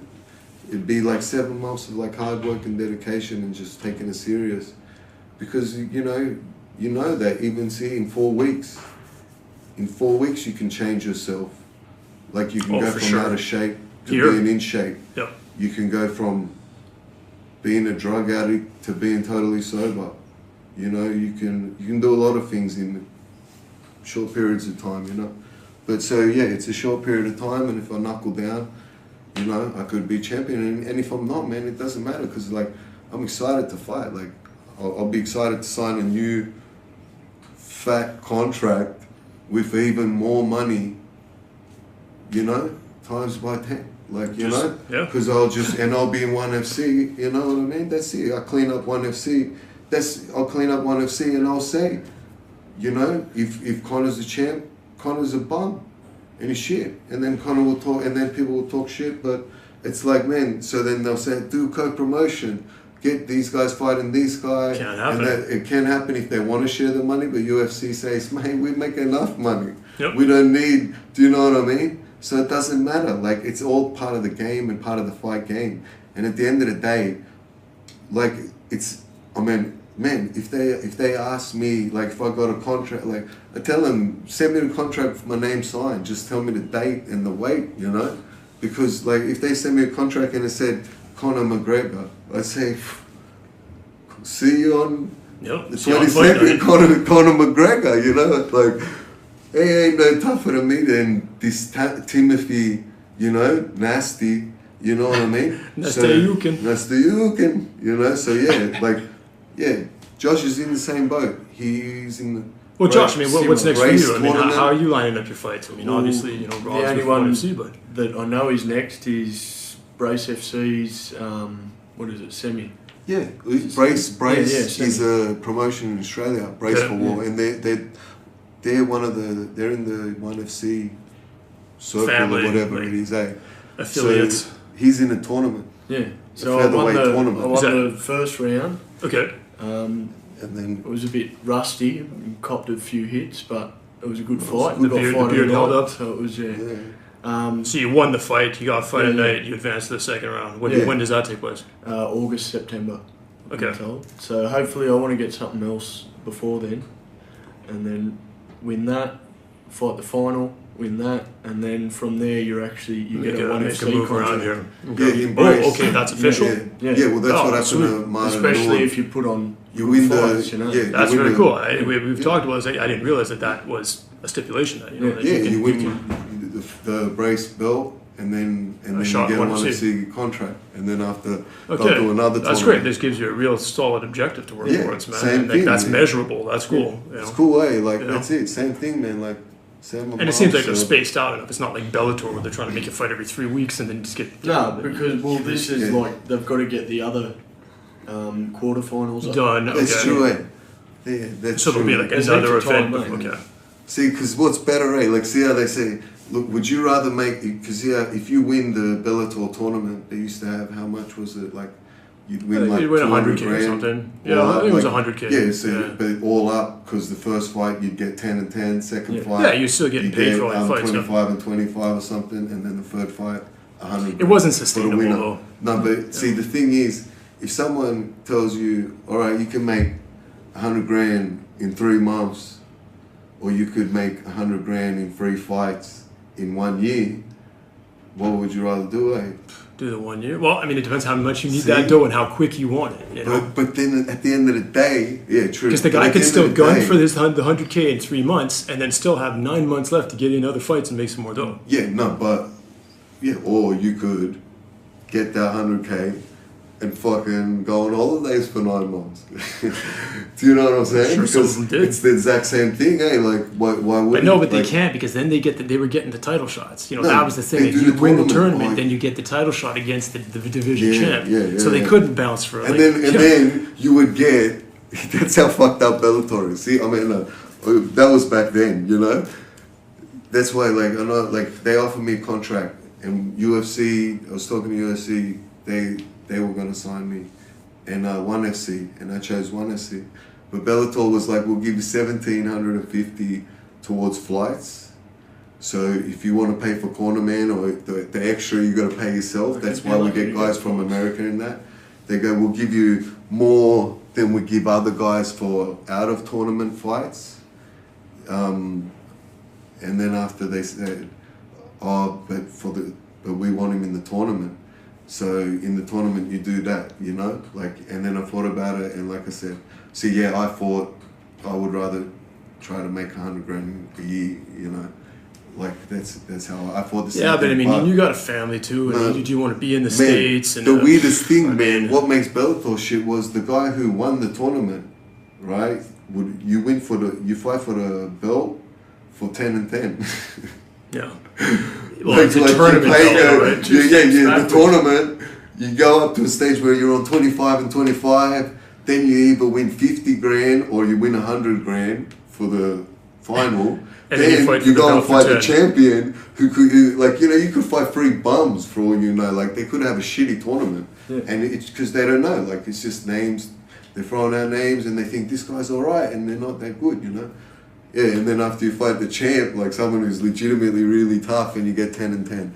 Like, that's messed up. Shouldn't you work your way that, boom, you won the finals, now you're on 100 and 100. Like, do you know what I mean? Or something. Like, you know, Conor McGregor he made that kind of, like, you know, 200 grand and shit, 300 grand and shit. Like, that's crazy money, you know? See, and then For a guy saying- He's saying he's going to make 7 mil doing this fight. Yeah? No. See, that means that he must have signed a new contract that says he gets Pay-per-view this points. much points. And they said, yeah, cool, let's do it. You sell the points, we're going to make the money anyway. So he's just trying to sell it. So they're leaving it to him to sell it because he's going to make money out of it. Yeah. Jose's not smart enough because his manager's that bloody Indian-looking douchebag looking, you know, he's like the biggest scumbag manager, like they all are. Like, you know what I'm talking about? He's in the background of the videos of that notorious, like, you know, when the manager comes in, he's like the typical manager, man. Yeah, but yeah, he done that, and he done smart to do that. What do you do for your management? I manage myself. Just manage yourself now. Always have. I always have, man. Like, see, and I was always, that's why I got to where I got to too. Because, you know, I'm a fan too. So I'll watch MMA, and then I'll watch like Japanese MMA, and I'd try and look into MMA all around the world. Try to look at whatever cool content was out there on the net and stuff like that. And then I would look into that promotion and see, oh man, they're not that far as flights. Do you know what I mean? I am like one of the top fighters in the country, and then I became top fighter in my weight. And I was like, you know, South Pacific champ and stuff, and I would find out the promoters, what their name was, and then find them on Facebook or whatever, and then hit them up myself and say, hey man, I'm Rob Lisita, have a look at my fights on YouTube or whatever, and this is my record on Sherdog. And Yeah, you just pimped yourself. I would like to fight, and I will fight your champ. Do you know what I mean? Let alone I'll fight anyone in your organization. Do you know what I mean? Like, let me fight who you think can beat me. So then that way when I whoop him, I've impressed you, you know, and you're happy to have me there. So that's why, another reason maybe why I don't get an easy fight or whatever, because I do ask for the best I can get, you know. Yeah, you ask for the that's fights what that you make gotta do. sense and that make money. Yeah, You know? so that's how I promote. Like, I managed myself, and then so then when they go, all right, yeah, we want you to fight. I will give you this much, or how much do you want? Do you know what I mean? And I'll say, I currently get this much, or I'll be happy with this much, and you know, you always like lie and say, oh, I'm making 10 grand a fight, But if you give me 5, I'll fucking take it because I love your promotion so much. Whatever it is. You know what I mean? And they go, oh, all right. But it's actually you were on $2,000 a fight, you were on $1,000 a fight. But you're just lying, like, and saying you were on more. And that's how you keep going up, you know? And then you start getting a fight, and then you tell people, and then you tell the promotion, man, I'm making more than that. I'm making 15, I'm on 7 fight, you know? That's how you work your way up. And that's, I don't know if I'm doing it, like, I'm doing it the best I can. I'm trying to give a blueprint in a sense for anyone to try and do it. But, see, I don't know if managers do the same, or if they just go, hey brother, yeah, we know we're gonna, like, together you're gonna make, you know, 100,000 from this fight, and you've got 20,000 towards purse. Or can you give my fighter 4 because I'm gonna take 2, or, you know, I don't know. What does PhuketTopTeam do for you in that regard? Do they? I mean, no. I organise my contract. I'm different, man. Like, you know, everyone so else PCT has nothing to do with finding. He's always they have everything to do. He's always been. Boyd, the owner, he gets everyone fights, man. He's out there on the grind, sends out videos, speaks. So he does what I did for myself. Good. For all the fighters, he does it for everyone. And then dudes come and say, "Well, I haven't got a fight, man. It's not my fault. Put your name forward." In the best. Do you know what I mean? Like, I can't necessarily do more, you know. But if that dude went out there himself and harassed the promoters, and the matchmakers, and because man, that's Dana White loves it or whatever, and it's like, I want, like, see, make some noise, dude. If he walks out and goes, you know, like, TJ Dillon, I mean, Renan Burrell can't fight. Like, he went to the change room, the locker room, like, just before the Renan Burrell can't fight.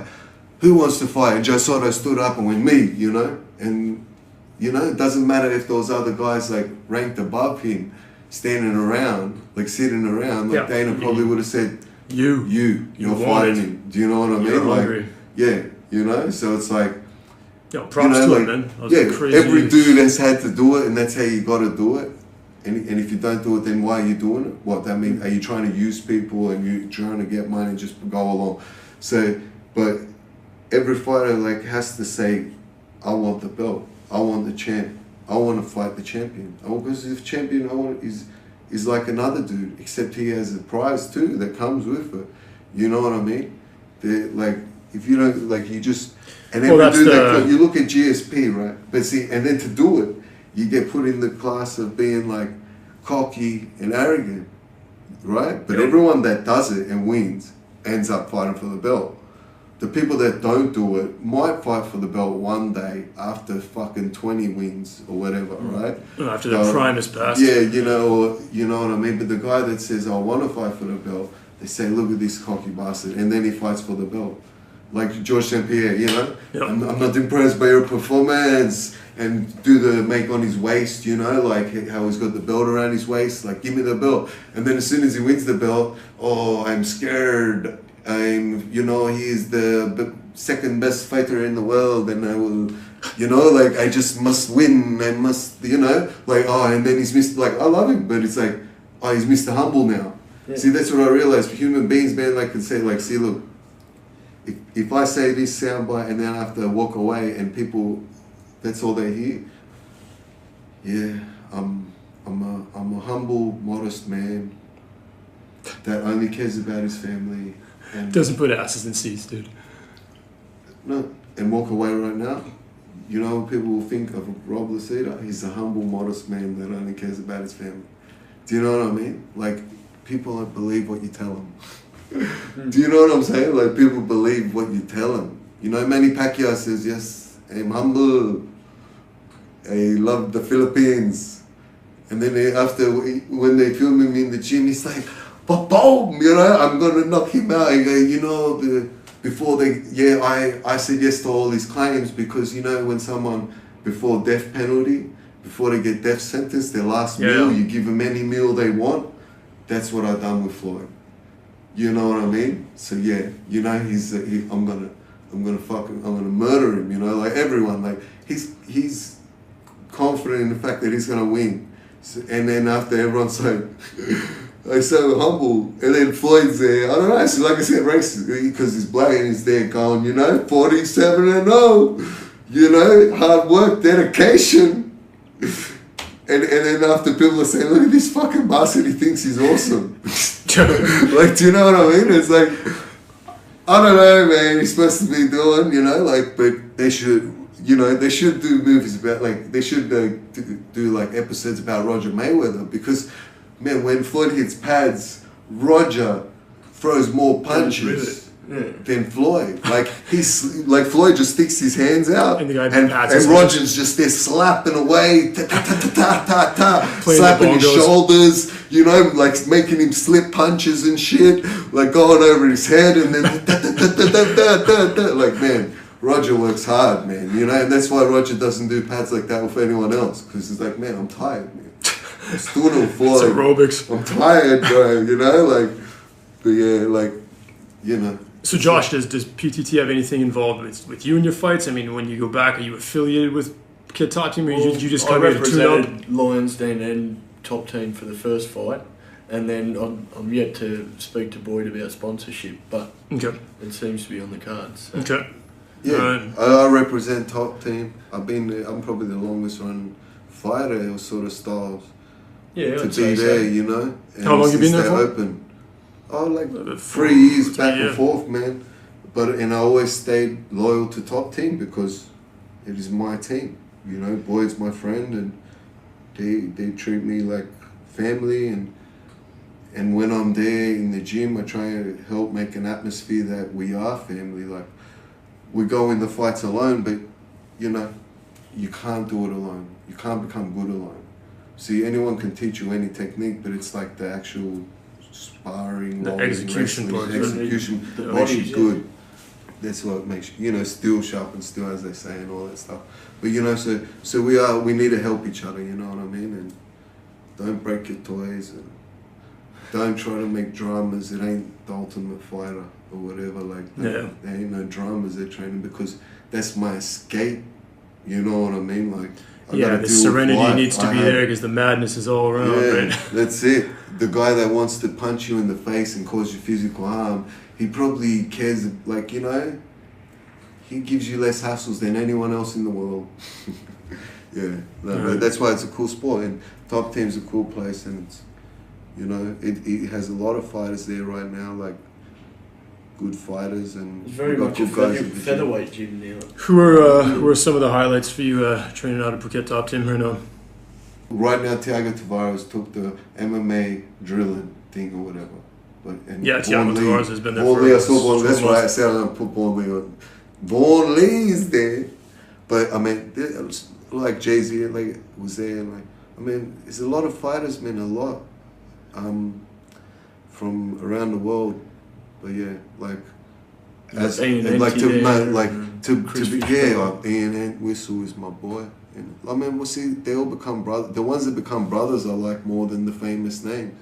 Do you know what I mean? They're the ones that impact your life. I wish that I could say every single one of them. I just my mind is not there. But as far as fighting, we must be the most self-absorbed people around, because otherwise, if you're not, you know what I mean.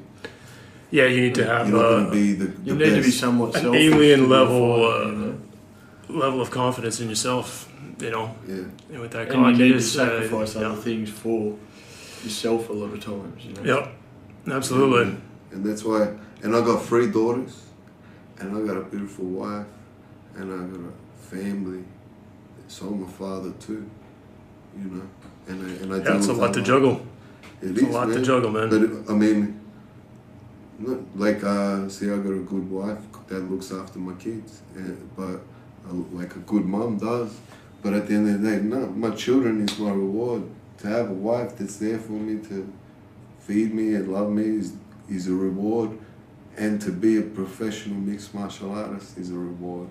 I gotta. At the end of the day, we got to do a job, and sometimes it's hard when you say, fuck, he's fighting my job.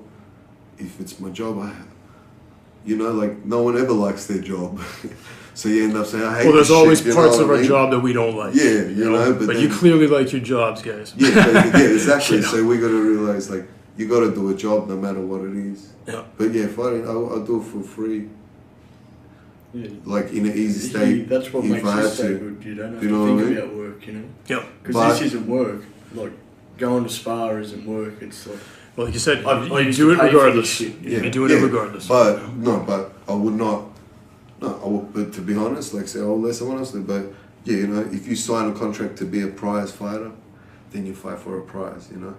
And everyone's trying to get the biggest prize they can. And if you are the draw and you are the reason why people are watching it, you should say, yeah, I want the most money, you know, and because the promoters are making money. Because we know it as fans, we're paying money. So it's going to someone, you know, we're paying money to watch it and all that, you know. But see, like, you know, we'll watch it either way, but you know what I mean? Like, yeah, like, see, we would do it, but we wouldn't do it to the degree that we do it. Oh, of course. You know, it become like a... No, I mean, you decide to kick it up those additional notches when it becomes worth your while. You know, if it's just for going home with your face all smashed to pieces and blood pouring out of your eye socket, that's not exactly worth it. That's what we'll probably... See, I got messed up cauliflower ears, yeah? Yeah, I was saying, dude, when I saw you today, I was like, that's the first time I noticed, man. I was like asking you if you actually have any nerve endings in your ear. I mean... Yeah. And if you look at my eyes, see, I'll yeah, have probably like 80 stitches. Yep. You know? But that's not those little vanilla ice marks that used to make back in the days. Cool. See, that's why I'm the White Tyson, because I got them naturally, you know? Yeah, the vanilla White Tyson. But yeah. But I mean, that'll probably happen come 22nd. But see, my opponent never went out of the first round. We'll see, it's going to be fun. I've never been TK, I've never been knocked out. If he's stand up fighter, like, you know, I don't just take it to him, and it's going to be crazy, you know. And it's worth paying $10 to watch it online, and then if you know, so one FC you can get it for $10 a pay per view, right? Yeah. So it'd be worth it, you know. And it'd be worth it just to watch me, man. I agree, dude. Willing, I think everybody's looking forward to it, you know? You know, that's right. And that's what makes me feel good about Thailand too. Like, because when it's on, like, these places get packed out to watch me fight, you know? And I don't think about it like, a lot of people are looking at it like hoping I lose maybe, you know what I mean?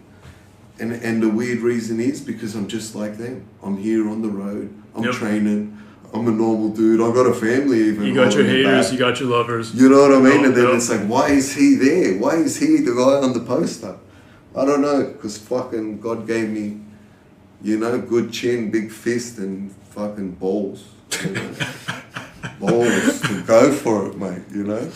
But yeah, I think we can, like, our team, you know, like, we're all hungry for success.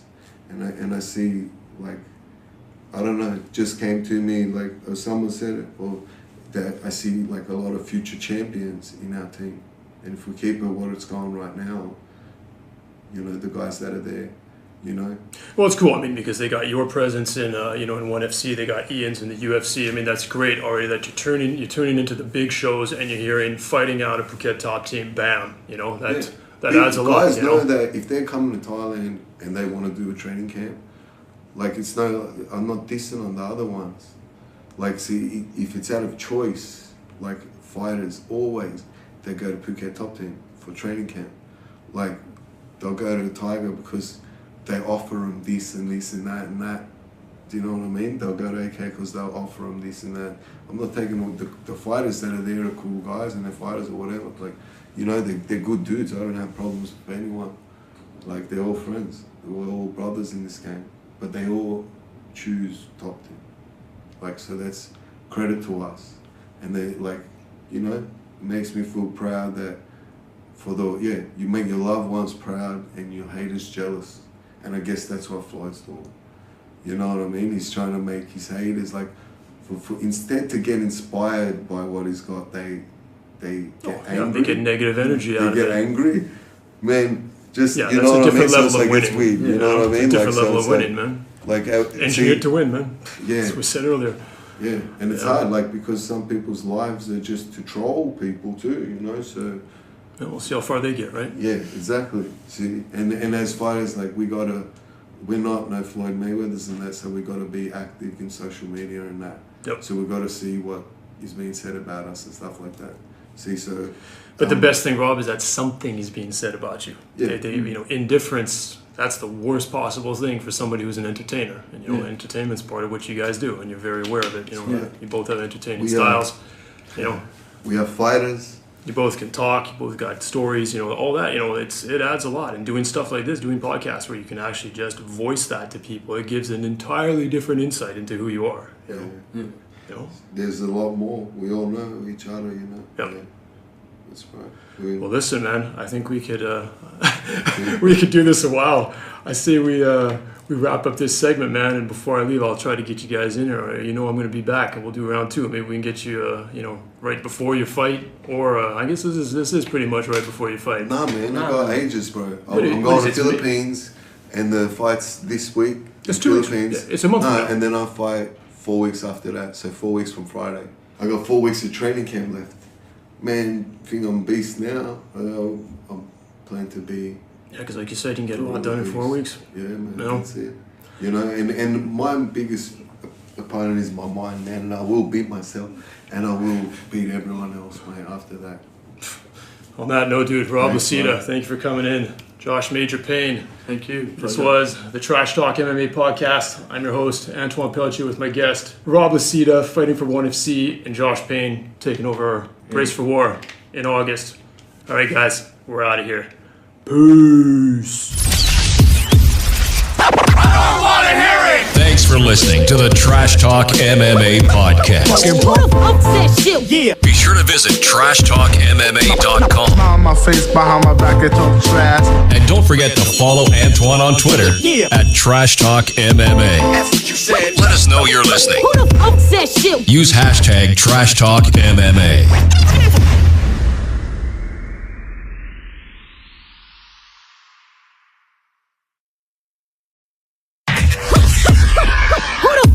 Shit.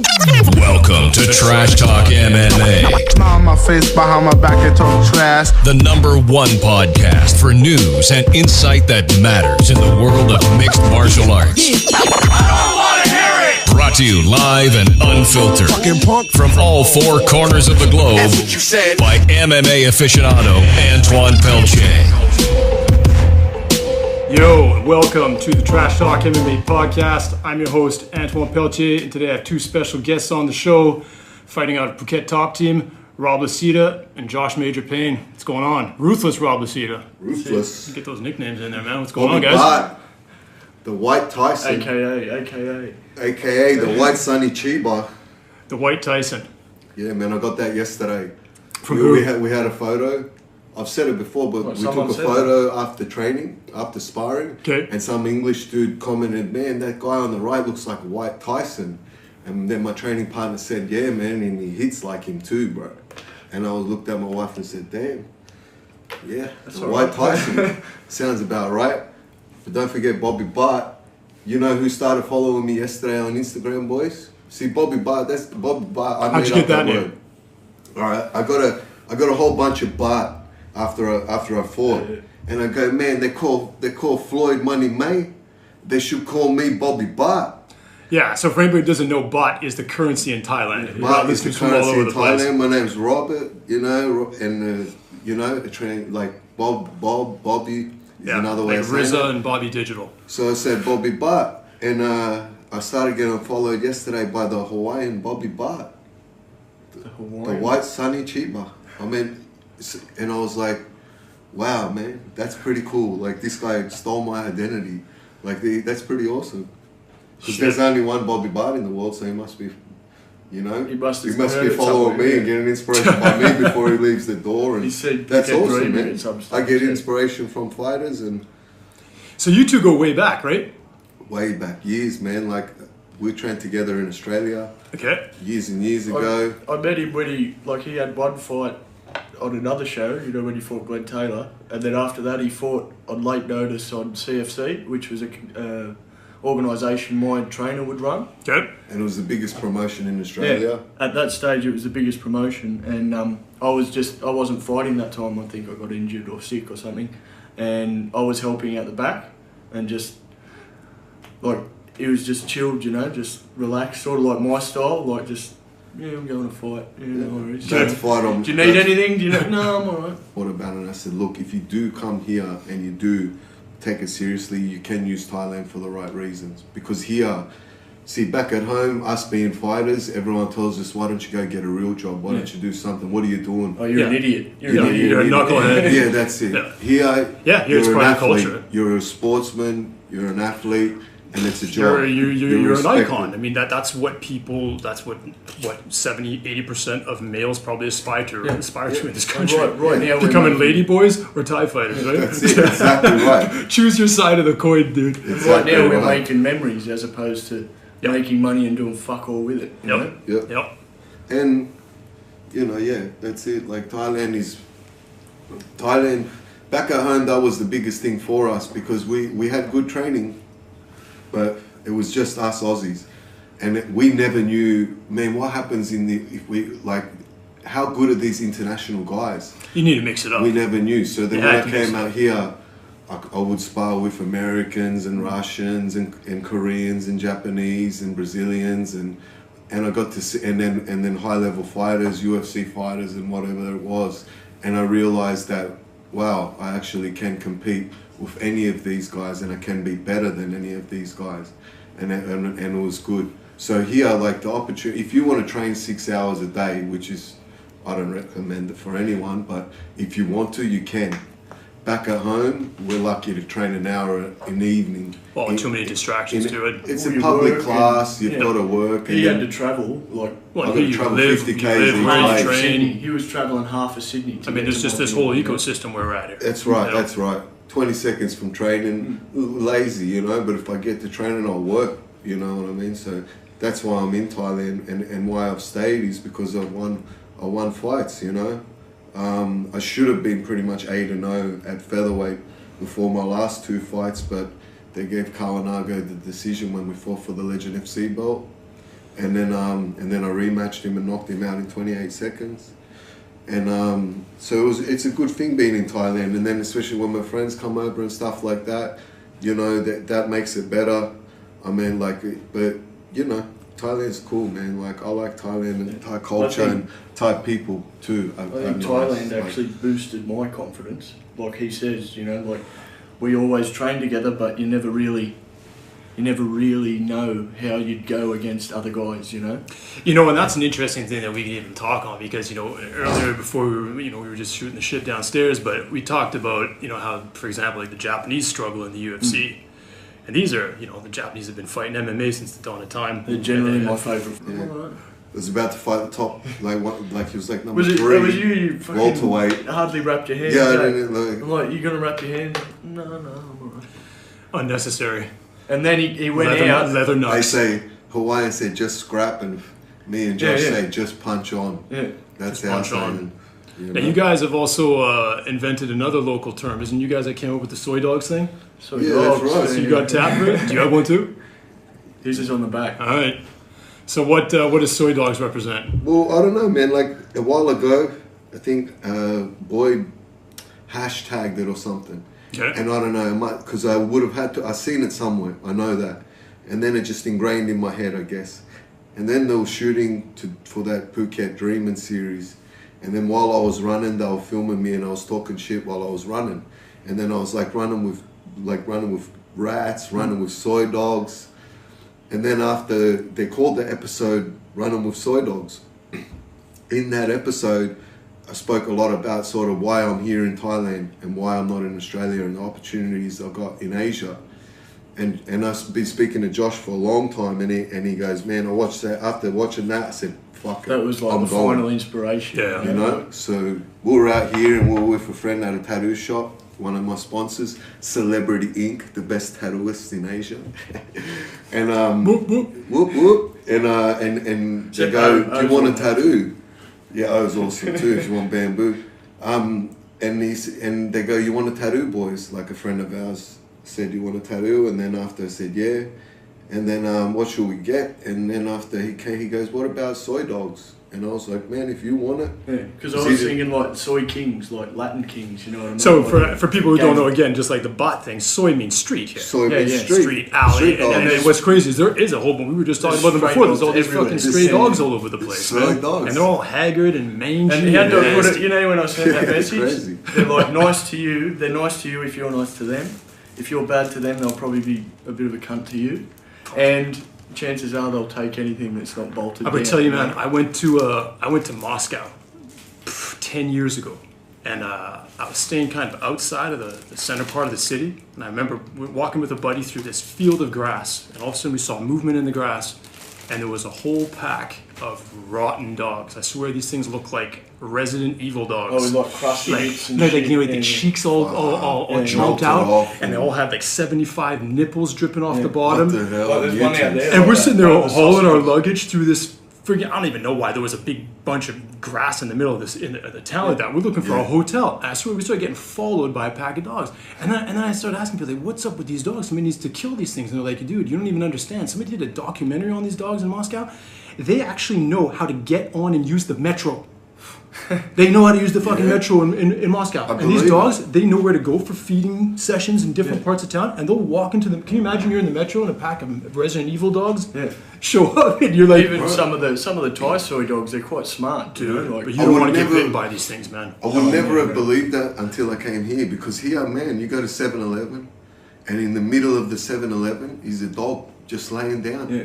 And you just step over him, and everyone just leaves him be in the middle of the walkway. That's what's good about here, eh? Yeah, there's no like set rules, you know. Man. People go, I'll help you out now, you know. Like, I'll do this. I think that's it's the gift and the curse, you know. It's like I personally despise hyper over-regulated Western society, you know. Like here, you just want a scooter, you just give a bunch of money, and you leave with a scooter. Yeah. There's no license. You know, you don't have to sit there and bicker about it and fill out 30 forms and everything. But then at the same time, if you get hit by a car on your scooter, good luck. Well, it's up to you. That's up to you, yeah. You know, up to so you. It's like you want to drive like a spastic. Everything's a coin toss. Yeah. You know what I mean? Yeah, and you're leaving your passport for the scooter, so you know that's kind of like where do they put that? I see that at least I know where my passport is. Yeah, at least I know where it is. You know what I mean? Good old Tony. Taking care of my passport. Yeah, but you know what they do? They just stick it in a drawer, dude. They just stick it in a drawer that's locked with the key. You know, where's that key at? They stick it in the drawer with all their BART too, you know? So if they're worried about their BART, they're worried about your passport. You know? Tony's worried about his BART. So Rob, let's get into why you are here. I mean, there's obviously an MMA scene in Australia. You're both from it. You've both competed there. Why Phuket? I think probably the price of training is a factor, no? Well, it's a huge factor. Of course, like ever since I started in the game, you know, I kept on traveling and trying to move around and improve myself and trying to find the best fighters out there to train with. I fought for a CFC title and I was the main event and co-main event and was actually good old Ray Elby, and he was cornering Moose and Corbry, and then after the fight he invited me to come to Thailand. My dad died a couple of days before the fight, so you know my head was a bit messed up, and I figured, all right, I'm gonna go and get away from it all. And I came out to Thailand, and then the first time I was here, I saw a little bit of the potential to train, but I ended up going to Top Team because Lenny Wheeler and Roger Huerta were there, and I know Lenny good. And then after. I went home and then I fought. You know, and there's a lot of your favorite fighters. But, I mean, I think it's a testament to how people's games are just elevating super quick. And you get the advantage that these American fighters have is that wrestling, man, that collegiate wrestling and the weight cutting. I mean, how do you guys deal with that in Australia? Man, I'm probably, I don't know. Because you dropped 3 weight classes. Yeah, you used to be a welterweight. Yeah, I fought at welterweight. He's a bit of a weight loss magician. Yeah, I don't know. I'm a Gleason T-Bow, you know, in the sense that all these Americans that cut all this weight, I think I cut just as much. See, people don't take into consideration the things. They say that it's an excuse, but people say when you travel from the time zones from America to Japan, the jet lag from is west not so to bad. East. Yeah, from west to east. But if you travel from east to west, when you get to America, you can't get over the jet lag in a week. it takes a lot more time. So that's why those fighters that were coming from over there probably didn't perform. Because you look at the Japanese fighters that fight in Japan on the UFC Japan cards, and they look fantastic. Do you know what I mean? And then you put into consideration just what you said, the weight cutting. And if someone doesn't have a good weight cut, or if they don't rehydrate properly, man, they're a shell of themselves. And they're still struggling with jet lag or whatever. Yeah, they're a shell of themselves. Like, they go out there and they say, oh yeah, he dropped the weight class, but that guy would have touched him up even if he didn't. Like, happens a lot in boxing when the A side fighter will say, like, you know, he'll want someone to come down in weight who's got a title. And that guy gets beat, and they go, it doesn't matter if he fought him at 140 pounds, he would have smashed him. Yeah. But the truth is, the guy that came down and cut all that weight, he's a shell of himself. You know, like, I mean, one that everyone will know, but that wouldn't have made a difference. But you look at when Oscar fought Manny, Oscar probably threw 10 punches in the whole fight. Now I know that's because every time he threw a jab, Manny would overhand left and counter him. But he was just walking around like a human punching bag. And Freddie Roach said he saw blood coming out of his vein when they were given the instructions in between, as if he just got off a drip. Like an IV drip? Off an IV backstage before he fought. So how much IVs was he doing? I don't fucking know. That's craziness to me. Because wouldn't you do the IV straight after you've made weight? Yeah, so I think by then guys of that caliber would have the technology locked down, right? You know, exactly, you know what I mean? Like, they're not entry-level fighters, right? That's it. Like, I bet you think Floyd, with all that money, man, Floyd's taking shit. Floyd's on those HGHs and those testosterone creams, and man, he's ahead of the curve.